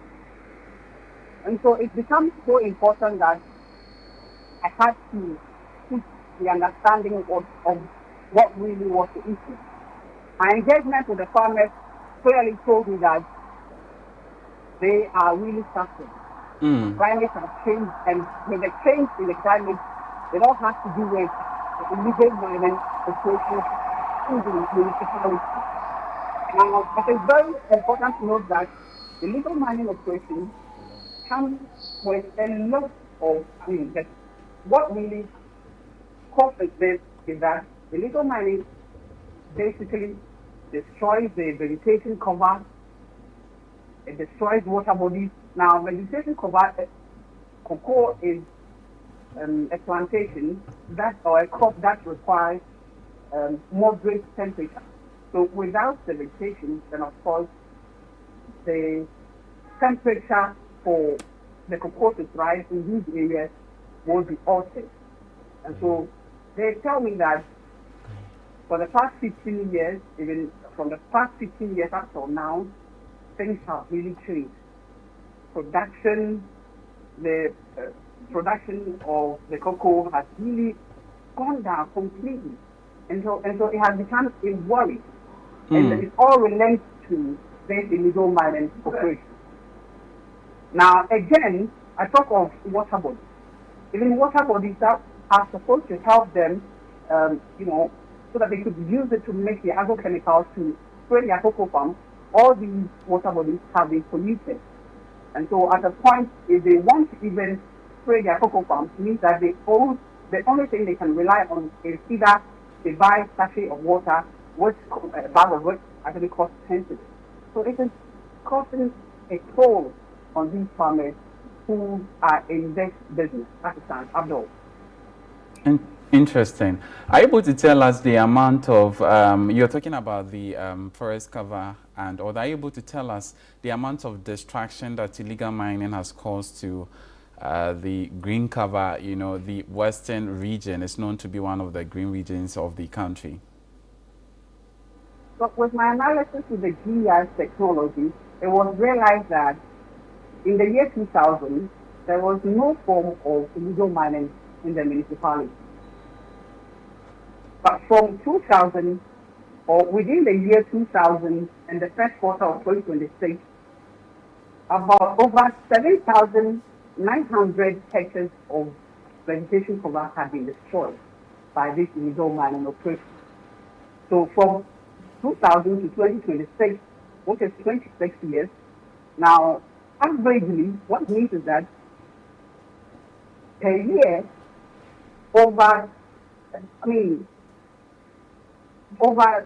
it's really worrying. It's really worrying. Now, there's over 7,000 hectares of vegetation cover that have been depleted. It's basically equivalent to over 11,000 or at least 11,000 football pitches, if you have to make that comparison or that adjustment. So if you are comparing 11,000 football pitches, actually you are using the sports stadium as a comparison. That is really big. So in over 11,000 from 2000 in the first quarter of 2026, that is really something to be worried about. Now, so just supposing that to the average, or if you have to say that on average or yearly, it means that you're having over 427 football pitches being depleted every year. That is the vegetation cover. And so this is so much to be worried about. There is so much to be worried about. That this is causing a decline in cocoa production. This is heavily impacting the climate in these areas. The thing is that we shouldn't always look at this in just that section, that the municipality. But I mean, it actually encompasses the entire country and then the whole world. So this depletion of forest cover is heavily impacting on the climate as well as the decline in cocoa production in the area. All right. Thank you very much, Bright, for bringing us those updates from the Wassa Amenfi West Municipality. Very unfortunate things happening there as far as Galamsey is concerned. But we have the Forest District Manager for Wassa Amenfi West, Mr. Henry Kofi Boateng, also joining us on the phones to have a conversation. Good morning, sir, and welcome to the show. Good morning. I trust you are doing well. I'm doing well. My greetings from your channel viewers. How badly is the destruction of vegetation cover in your area. Our reporter was, giving us some statistics about the amount of vegetation lost due to illegal mining on order. Take us through since you man that municipality. Yeah, thank you very much. Like what your reporter said, we are having a lot of illegal mining in the off-reserve areas around this Amenfi area. As a district manager, I'm in charge of 5 political districts. The districts are not conterminous to the political district. Amenfi landscape, we have Amenfi East and Amenfi West and Amenfi Central. The forest reserves that we have 7 forest reserves. But Amenfi West Municipal, we are not having forest reserves. All the activities are being done in the off-reserve area, which is not under the forest service mandate. So where we are having the challenge with the landscape in terms of forest reserve is the Amenfi Central. We have about 2 forest reserves that we have some pockets of illegal mining activities. For the Amenfi West, we don't have forest reserves. Yes. All right. So, are illegal miners operating within the forest reserve in the areas you mentioned? The municipality said you man 5 political districts. But you said specifically with the Amenfi West. That is why I emphasize that the Amenfi West, we don't have forest reserve. But they are operating in the off-reserve area, which is not under our control. Okay. Yeah. Mr. Opoku, good morning. Thank you for joining us. My question to you is, are you confident that our laws are strong enough, or the enforcement is a real problem in tackling the Galamsey menace? Yeah, the enforcement somehow is a challenge. Okay. A challenge. And the experience we are having these days, all the mining cases, we are supposed to handle it at the high court. And over here, we don't have high court. We only have a district court in my district court and a circuit. So when we have cases of illegal mining, we have to transport suspects to the region, that is secondary. So that is a big challenge for us. Do you have enough resources to deal with the challenges that comes with the enforcement of the laws? Yeah, fortunately we have one of our rapid response team in my district, which I have stationed them at Prisia. We have 2 forest reserves there, the Kure River and the Kure Headwaters. That is where we are having a challenge. So I have stationed them there to intensify patrols over there. But as for Amenfi West here, where our district headquarters is, that one, we don't have that challenge. So I've stationed the rapid team at the Prisia, and they are doing very massive work over there. In terms of resources, that is where I can also say, for that one, I can assure you that they are effective on the ground with their patrolling activities. Okay. So in your capacity, what steps do you think we can take to deter people from engaging in these illegal mining activities? Yeah. When we arrest them and we are able to participate in the prosecution, I think it can also help. Okay. And we have also intensified our education. We do sensitization at the community.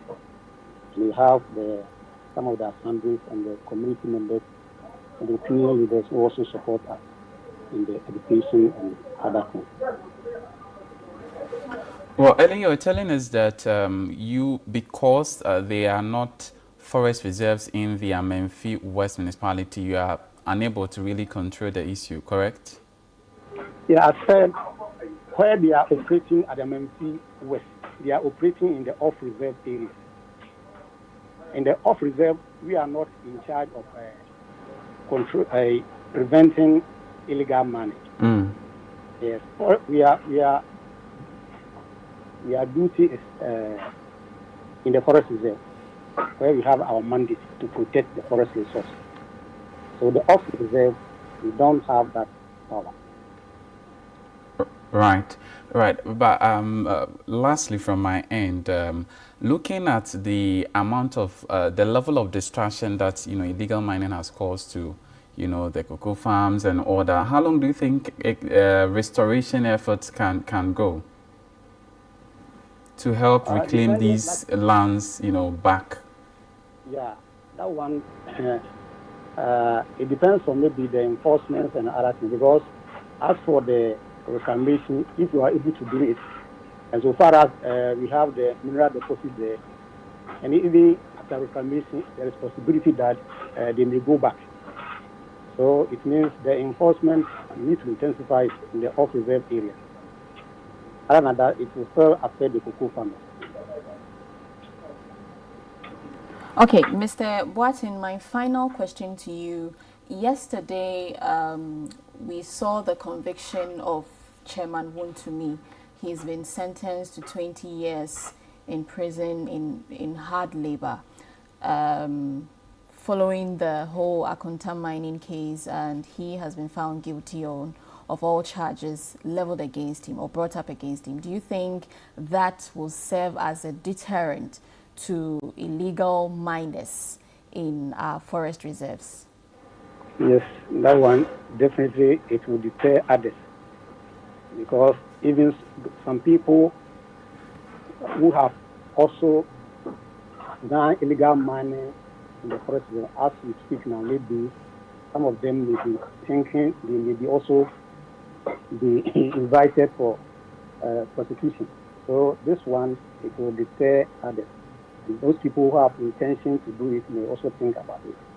So in general, it will deter those people who are involved in the illegal mining activities in the country.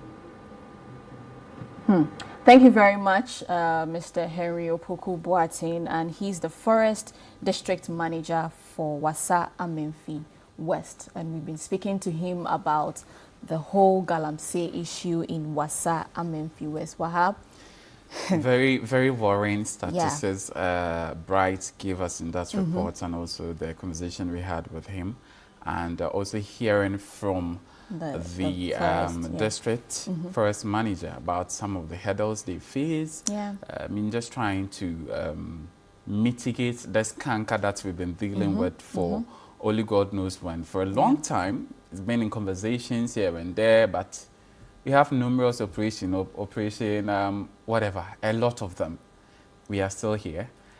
Very, very, very worrying. I think until we take responsibility, right, until we do away with our selfish interests, selfish interest in quotes, like we heard some of the miners, say in the report that because this Teaching is more isn't lucrative, and so someone is able to buy a land and is even planning to develop the land, all out of thinking about destroying each other. our environment, not thinking about the generations unborn, not thinking about the long-term effect that this particular action is going to cause on all of us. This issue is not only about Wassa Amenfi West. It's all over. If you sit in Accra and you think, well, there's no Galamsey in Accra, it will affect you. Over to you, Dulati.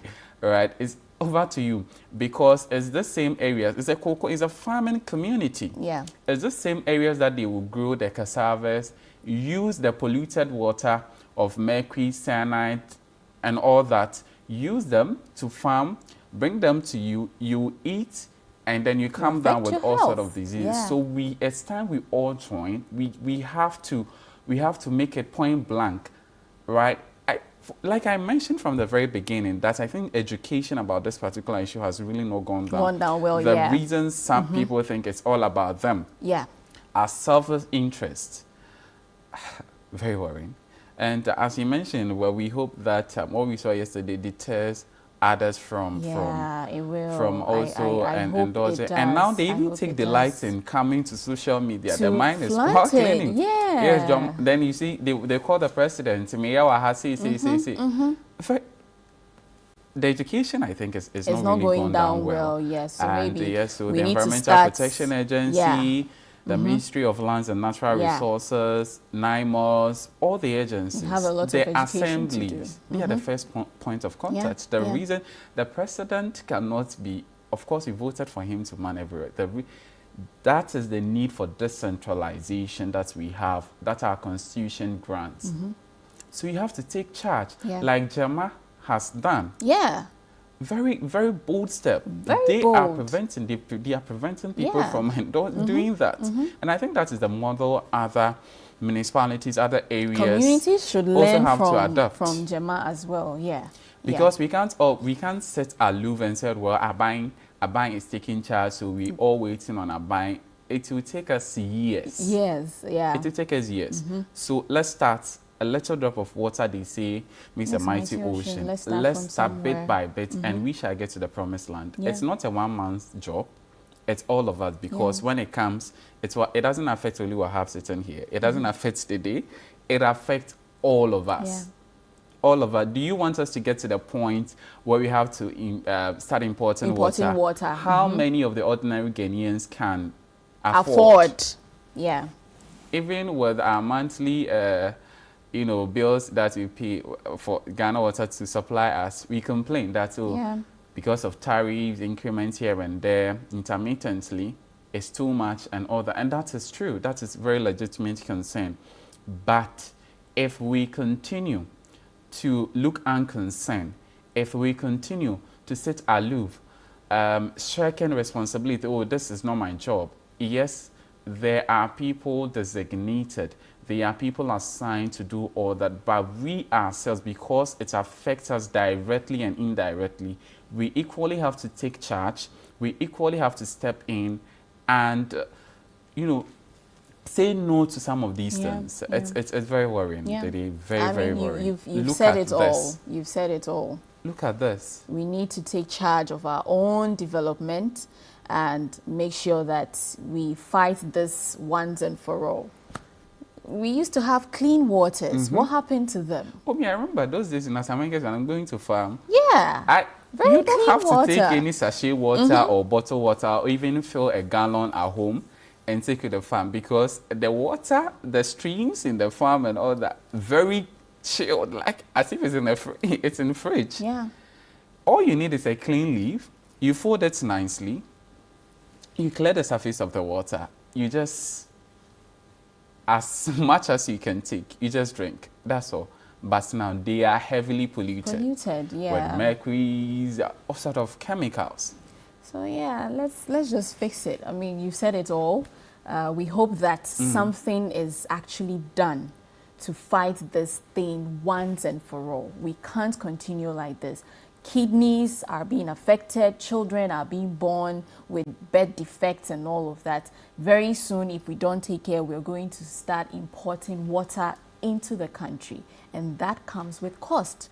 And so the relevant authorities, Mr. President John Dramani Mahama, we are still looking up to you to help us fight this canker once and for all. We'll take a quick break, and when we come back, the show continues.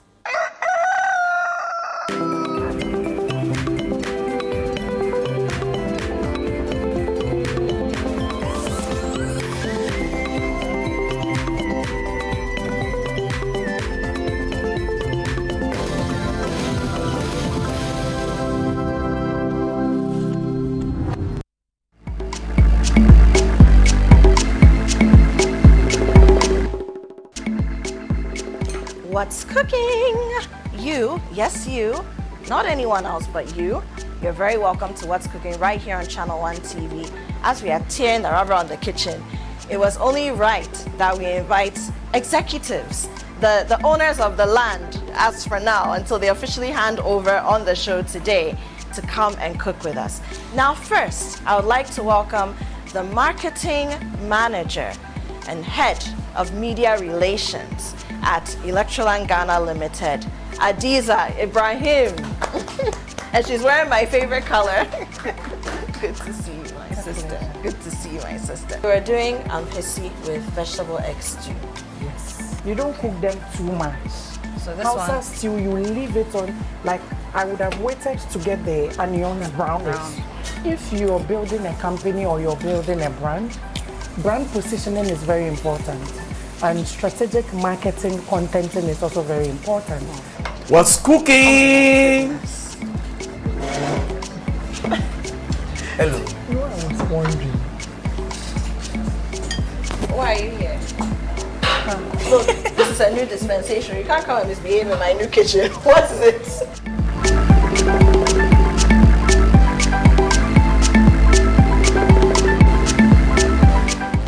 What's Cooking is brought to you by Everpack, Tasty Tom, and Electroland Ghana Limited. Most dreams are not built by people who had everything figured out. They are built by people who took the first step despite uncertainty. Growth happens in motion. Confidence comes after action, not before it. This week on Lifeline, we explore why waiting for the perfect moment may be holding you back and how to start where you are with what you have. This is Lifeline. You are welcome. A lot of times we wait to feel over-prepared. We wait to build confidence. We wait to be double sure before we start anything and everything. But like I said, what if I said to you that readiness is a myth and confidence only comes when we take little steps? A lot of people need to step out. A lot of people need to start. But this fear, psychological and emotional expectation of evil outcome, they are thinking that, what if I fail? What if I do and it doesn't work? So fear, you will never feel ready enough. You will never be qualified enough. Do it anyway. Lifeline airs every Tuesday and Thursday at 10 p.m. prompt only on Channel 1 TV.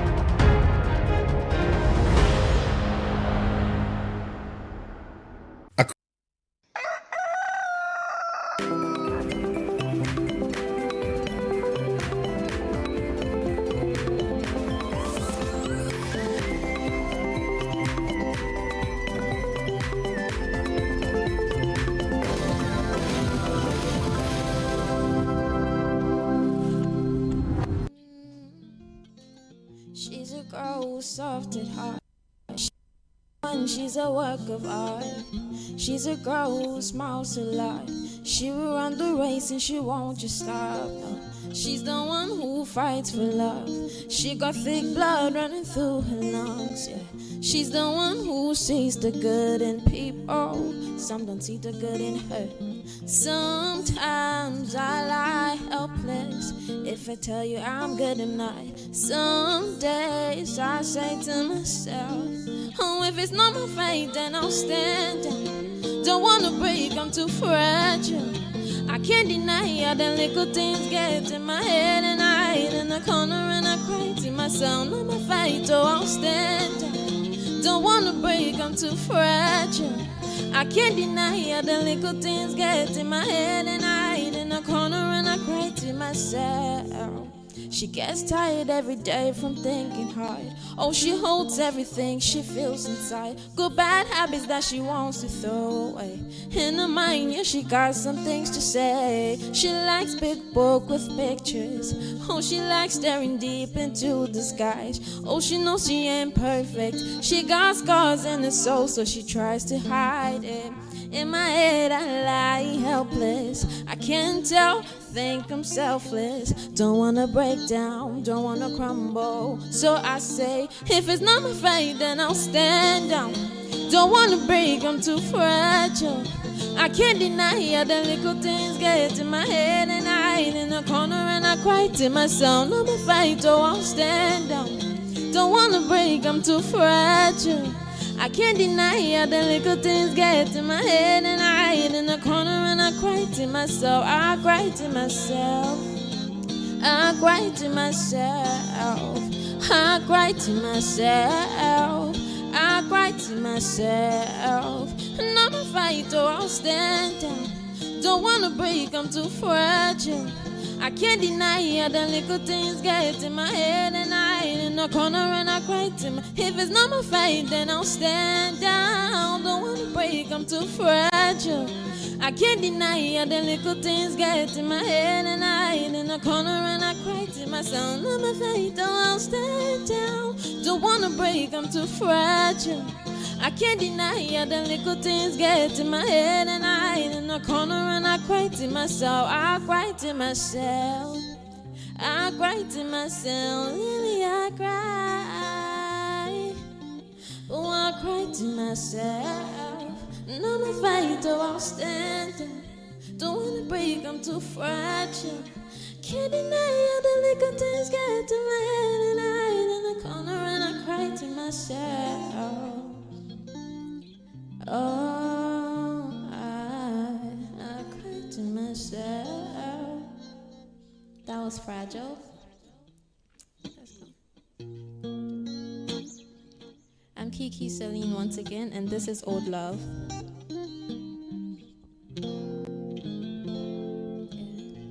You ain't never paid attention to the things I like. You ain't never paid attention to the things that make me smile. Every time you did the wrong things, I thought I was to blame. Oh, you kept quiet while I beat myself ashamed. But I need some flowers, a whole dress-up game for dates. What about that old love? But I need some flowers, a kiss on my forehead, baby, baby. What about that old love? You think you know what love is? You think you know what trust is? Oh, you don't know a thing about him, no. At first I wasn't sure what I wanted. Oh, you showed me what I needed. If you ain't about that, check yourself out, please.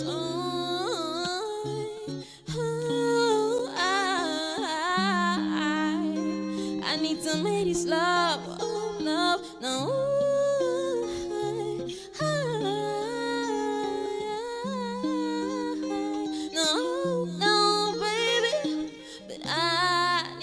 Flowers, a whole dress-up game for dates. What about that old love?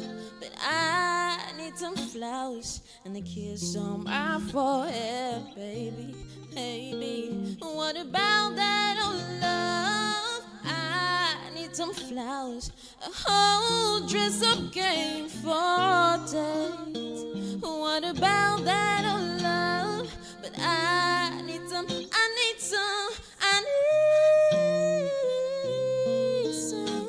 What about that old love? I need some flowers, a whole dress-up game for dates. What about that old love? But I need some, baby, baby, no. What about that old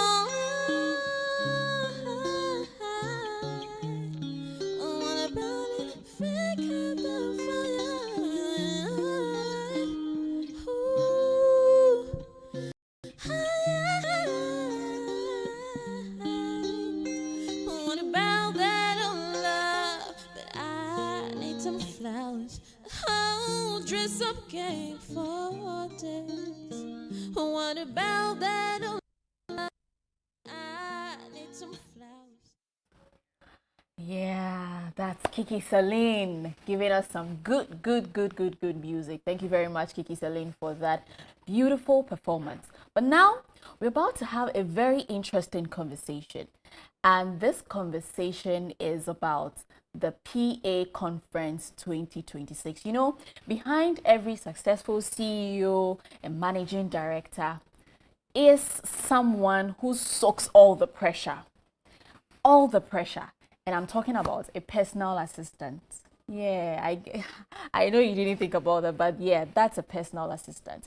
And we're about to have a conversation about the PA Conference with my one and only Mami Ekuagezi. She's the managing partner, 565 Limited. Today she's not in the What's Cooking kitchen. she's coming in a different look altogether. Yeah. You're welcome, Mami. Thank you, Dede. How are you? I'm very well, thank you. You're How's looking work? good. Thank you. Nice. I like the whole face. How's work? Work is very good. Exciting times. I love what I do. I mean, you always say that. You always say you love what you do. So Yes, it's good. It's yeah, good. by it's God's good. grace, everything is good. Yeah. Yes. All right. So let's talk about the PA conference. But before we delve into this, I want us to take a memory, the memory lane. Let's go back to the previous years. Yeah. You started in 2019. Yes. And fast forward, we're already in 2026. How has the journey been so far?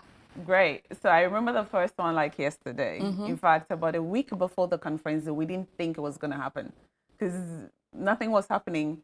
Sponsorships, zero, nothing. But eventually we put together 49 delegates and quite an amazing number of executives. And everybody said, no, this cannot just go down. Then COVID happened. So we took a gap here.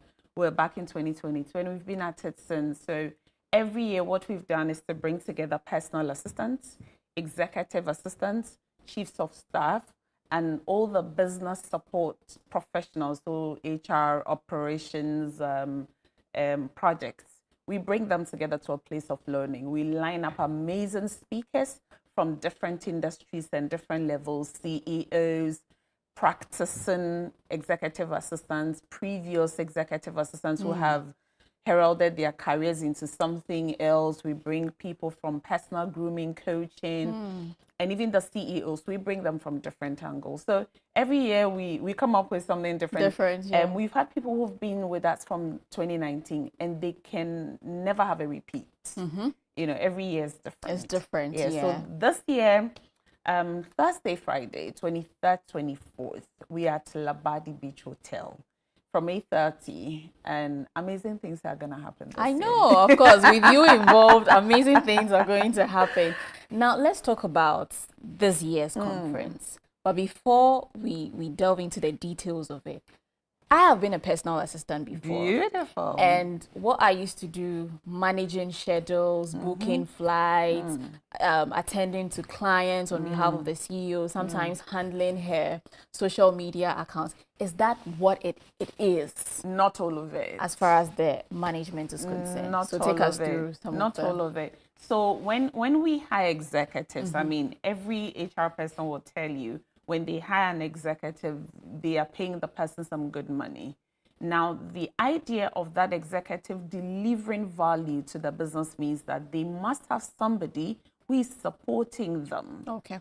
This person could be an executive assistant or a personal assistant. And when they rise to the very high top, we call them the chiefs of staff. Okay. These are like your COO level people.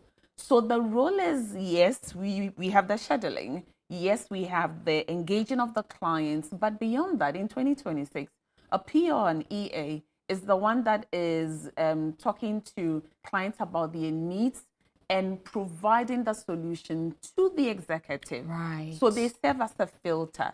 So for instance, if you are an executive or CEO of your company and I'm your PA, you're going to speak at an event. I don't expect that you'll be the one to put together everything you need. I have to be the person to do the research, engage the people that we're going to work for. I come up with a slide deck. I provide insights into whatever you're going to, data, analytics, everything.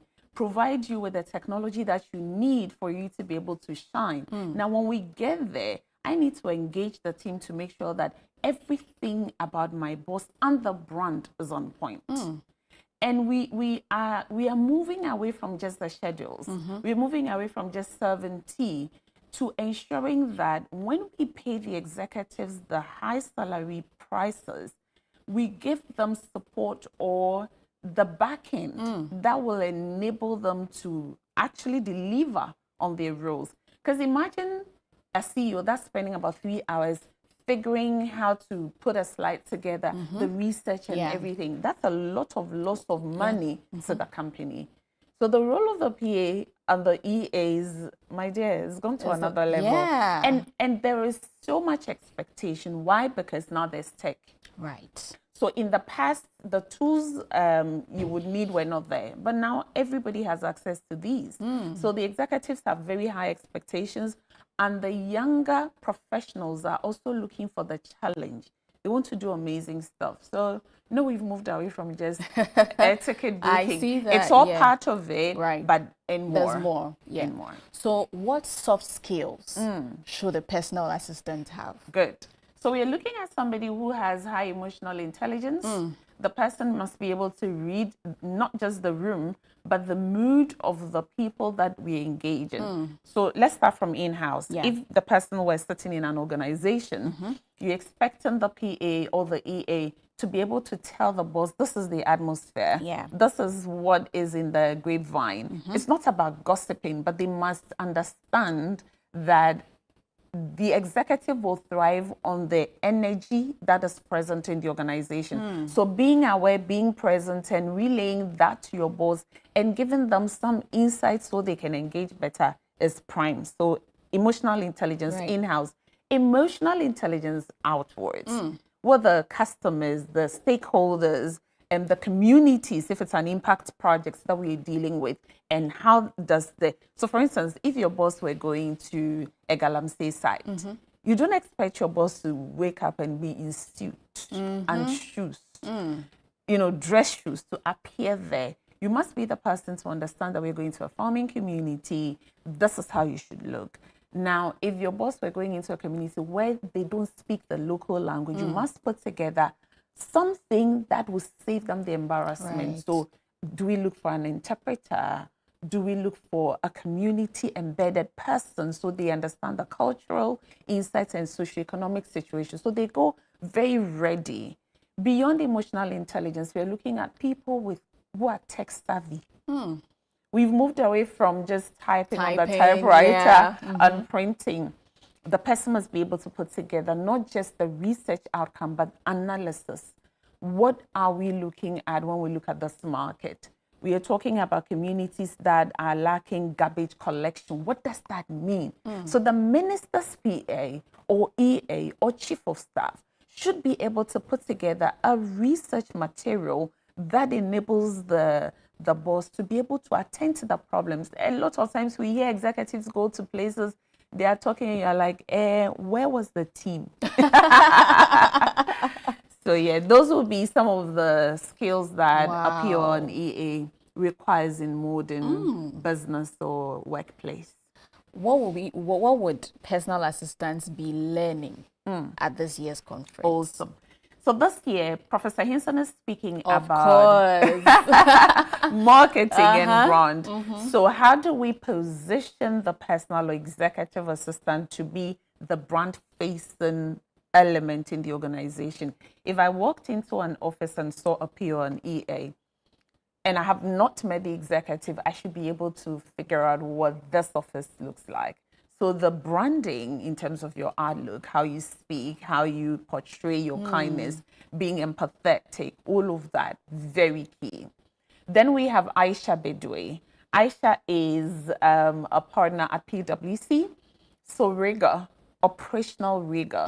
You cannot be an executive assistant to a personal assistant and not be thorough. Because your boss is dealing with how many things? A lot of air balls. You need to land them and be able to provide that assurance to be able to do what they need to do.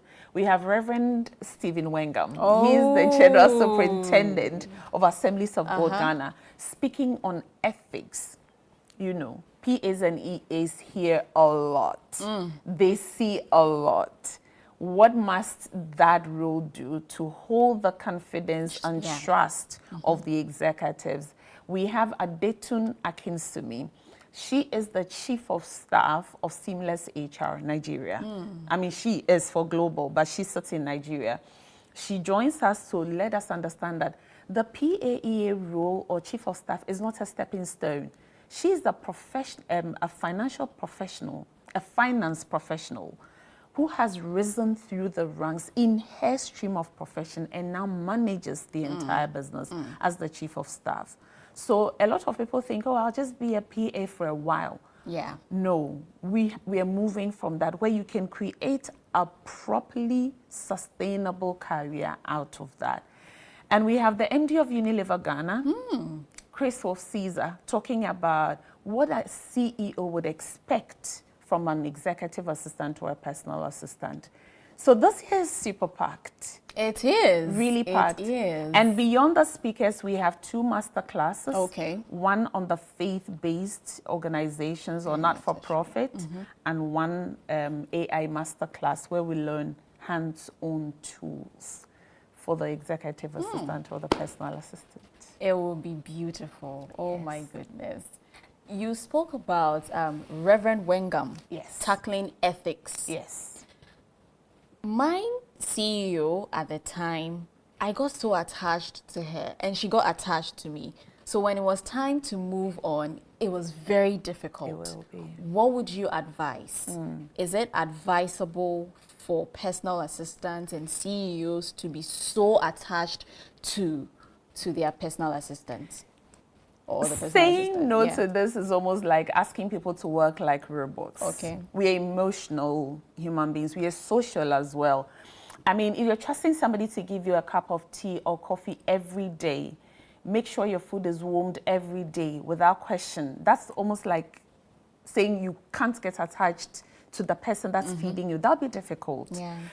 What we are doing this year, last year, we introduced the Africa Institute for Personal and Executive Assistance. So this is the professionalization of the practice. This year, we're introducing the certification program. So what that does in relation to your question is to unpack the various elements of the role and to understand that, like I said from before, as a personal assistant, I can start from the bottom and rise to a senior certified professional. An executive assistant, same. Chief of staff, same. We don't want people thinking that, oh, if I was an admin assistant and I moved into a personal assistant, no. They are all parts of themselves. Now, getting attached to your POE is natural, but there has to be a place where we understand that just like a marketing professional can work and deliver amazing results and still wake up the next day and say, I'm moving on to another job, a PO and EA should be able to do that.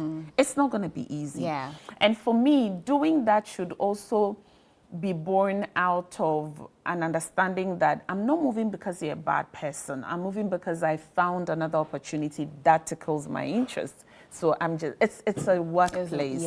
So we shouldn't take it personal. Right. Yeah. Don't take it personal. No. What is the theme for this year? This year, we are treating the strategic architect, mastering influence, tech, and institutional excellence. Yes, so we see we see the personal assistant or the executive assistant as a strategic builder of the workplace. So how does this person influence all the stakeholders in the workplace or the business organization and manage it through the modern technologies we have and be able to deliver excellently? Because this is one of these are the roles that do literally part of everything. You're reviewing, you're writing, you're speaking, you are engaging, you're apologizing on your boss's behalf, you are lobbying, you know, so it's everything mixed together. So we are saying that if you are a builder, you must know the tools you need, you must know the people that will help you to build, and you must do this with excellence. Yes. Whoa. With Mami Gazy on board, trust me, it's going to be a beautiful, power-packed. We've seen the list of people who will be taking various topics. It's power-packed, and you can't afford to miss this year's PA conference from the 23rd to the 24th of July 2026 at the Labadi Beach Hotel. It's a must attend. I bet you it's a must attend. So, Mami, how can people be part of the conference? Wonderful. So anybody looking to be part, call or WhatsApp 024 4054 973 024 4054 4973, and I will personally attend to you and make sure that you're coming through the doors. And the day, if I may, sure, this year, one of the big elements is we are launching a book, which is co-authored by Professor Hinson and I. Yes, well done. And targeted at the PAs and EAs. So the morning of the day one of the conference, we have a book launch. You don't want to miss it. Just join us at Labadi Beach Hotel. Is it free though? The launch is free, but the conference itself is not. How much are we paying? We are paying $4,999.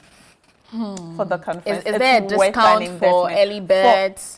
Because we are almost in conference, no early bird is gone. But for organizations looking to register about 5 or so delegates, we are happy to offer a discount. Exactly. Wow. But this will be worth the investment. Of course, it is. Any final words? I want to encourage people playing in the role of personal assistant, executive assistants, or chiefs of staff. You don't want to see your career as just a stepping stone. You are a real masterpiece in the scheme of things. So look for places that you can learn and grow and make real impact. And the PA conference can be one of the places. Thank you. Yes, of course, the PA conference is one of the places to learn, network, grow. And I mean, after this conversation, my mindset about the whole role has changed. A lot of people look down on the role, but given the explanation you've given, there's a lot more to the personal assistant. It has gone beyond booking flights, preparing minutes, and all of that. Now you have to do the research. You are the head, you are the brain of the CEO, and you can't afford to lose that. We've been speaking to Mami Gazy, and she's the managing partner, 565 Limited, and it's all about the personal assistant conference happening on the 23rd and 24th of July 2026 at the Labadi Beach Hotel. There's a lineup of heavyweights. Prof. Robert Ebo Hinson will be there. Chris Wolf Caesar will be there. Aisha Bedwe Ibe will be there. Adetun Akisomi will be there. Our very own Reverend Stephen Wengam will be there as well. 499. Be part of the conference this year and change your life for the better. This is Breakfast Daily. We'll take a quick break, and when we come back, the show continues.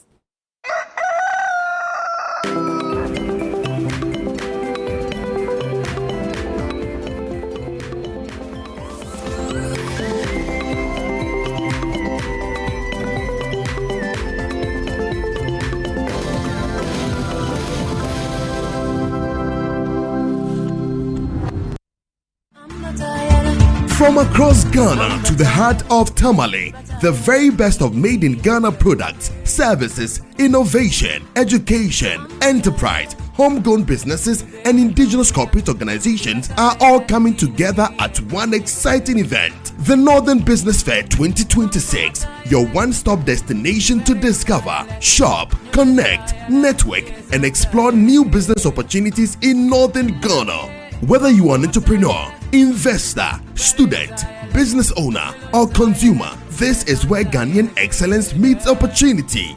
Join us on Saturday 25th and Sunday 26th July 2026 at Jubilee Park Tamale from 9 a.m. to 6 p.m. daily.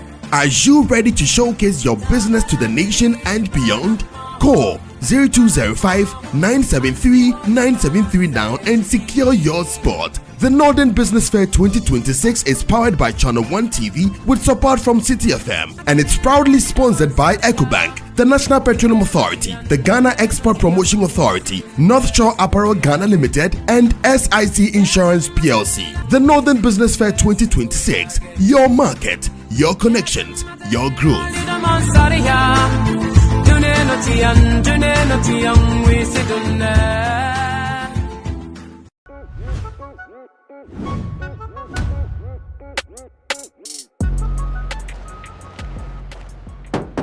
This has been a great tool across the country on countless sites. You need one. Talk to Zonda.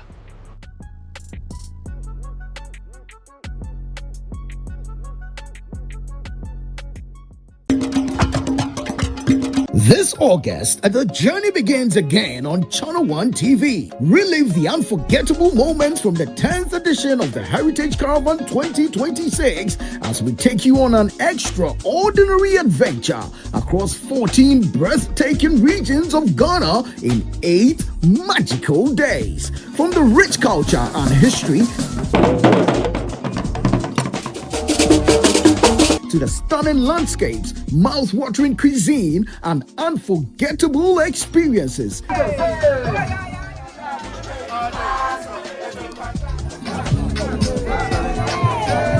Every episode celebrates the beauty and diversity of Ghana. So from Asante State to line, maternally, are the rulers of the Asante Kingdom since 1690. Don't miss the sights, the stories, the people, and the memories. Basfa is now known as Awa International.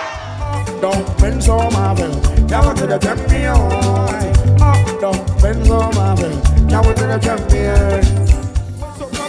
What's up? What's your tiny goo? What's up? What's your tiny goo? Way now no be that. What's up, come the goo? What's up? What's your tiny goo? What's up? What's your tiny goo? Way now no be that. Che baby, your ba watch.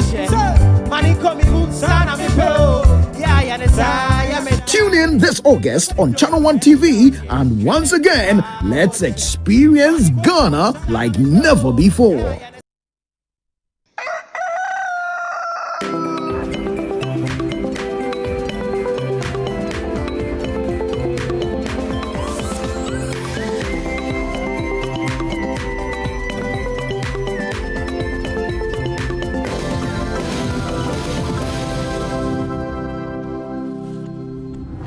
Thank you very much for staying with us. This is Breakfast Daily on Channel One Television.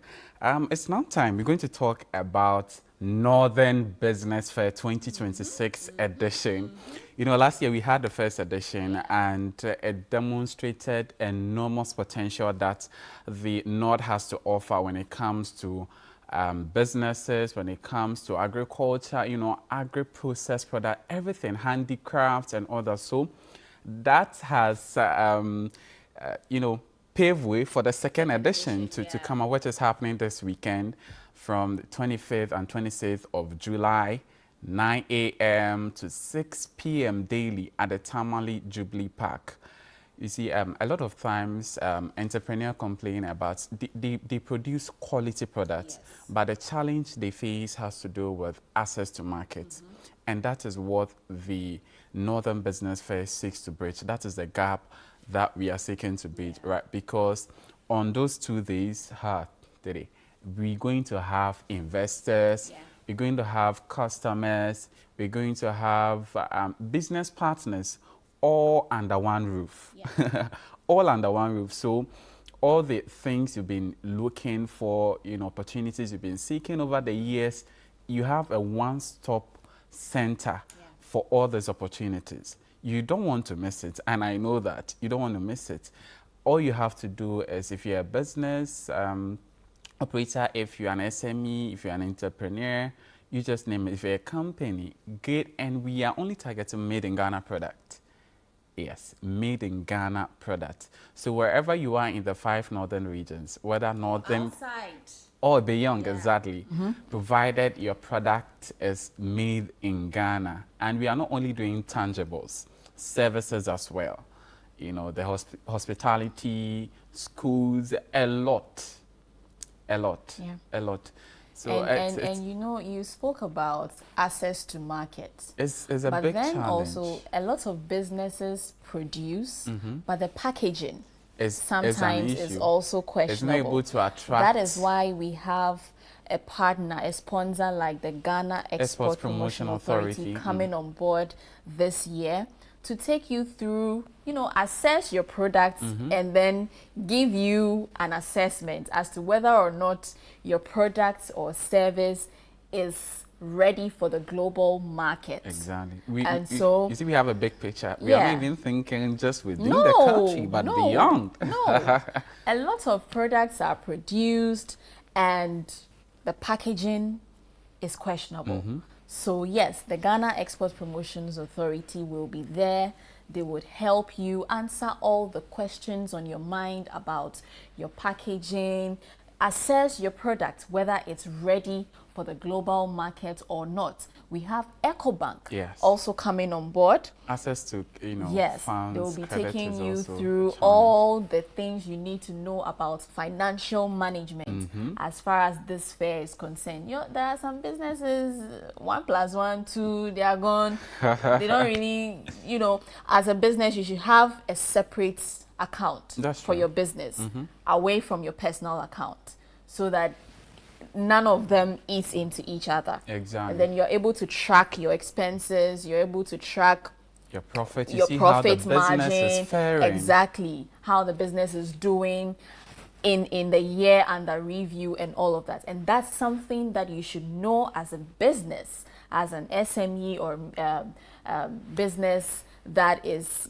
producing goods and services for consumption. So EcoBank will be there. They will take you through all the financial management you need to know about the business and all of that. Then we have SIC, insurance. PCL, very important. As a business, you should insure your business.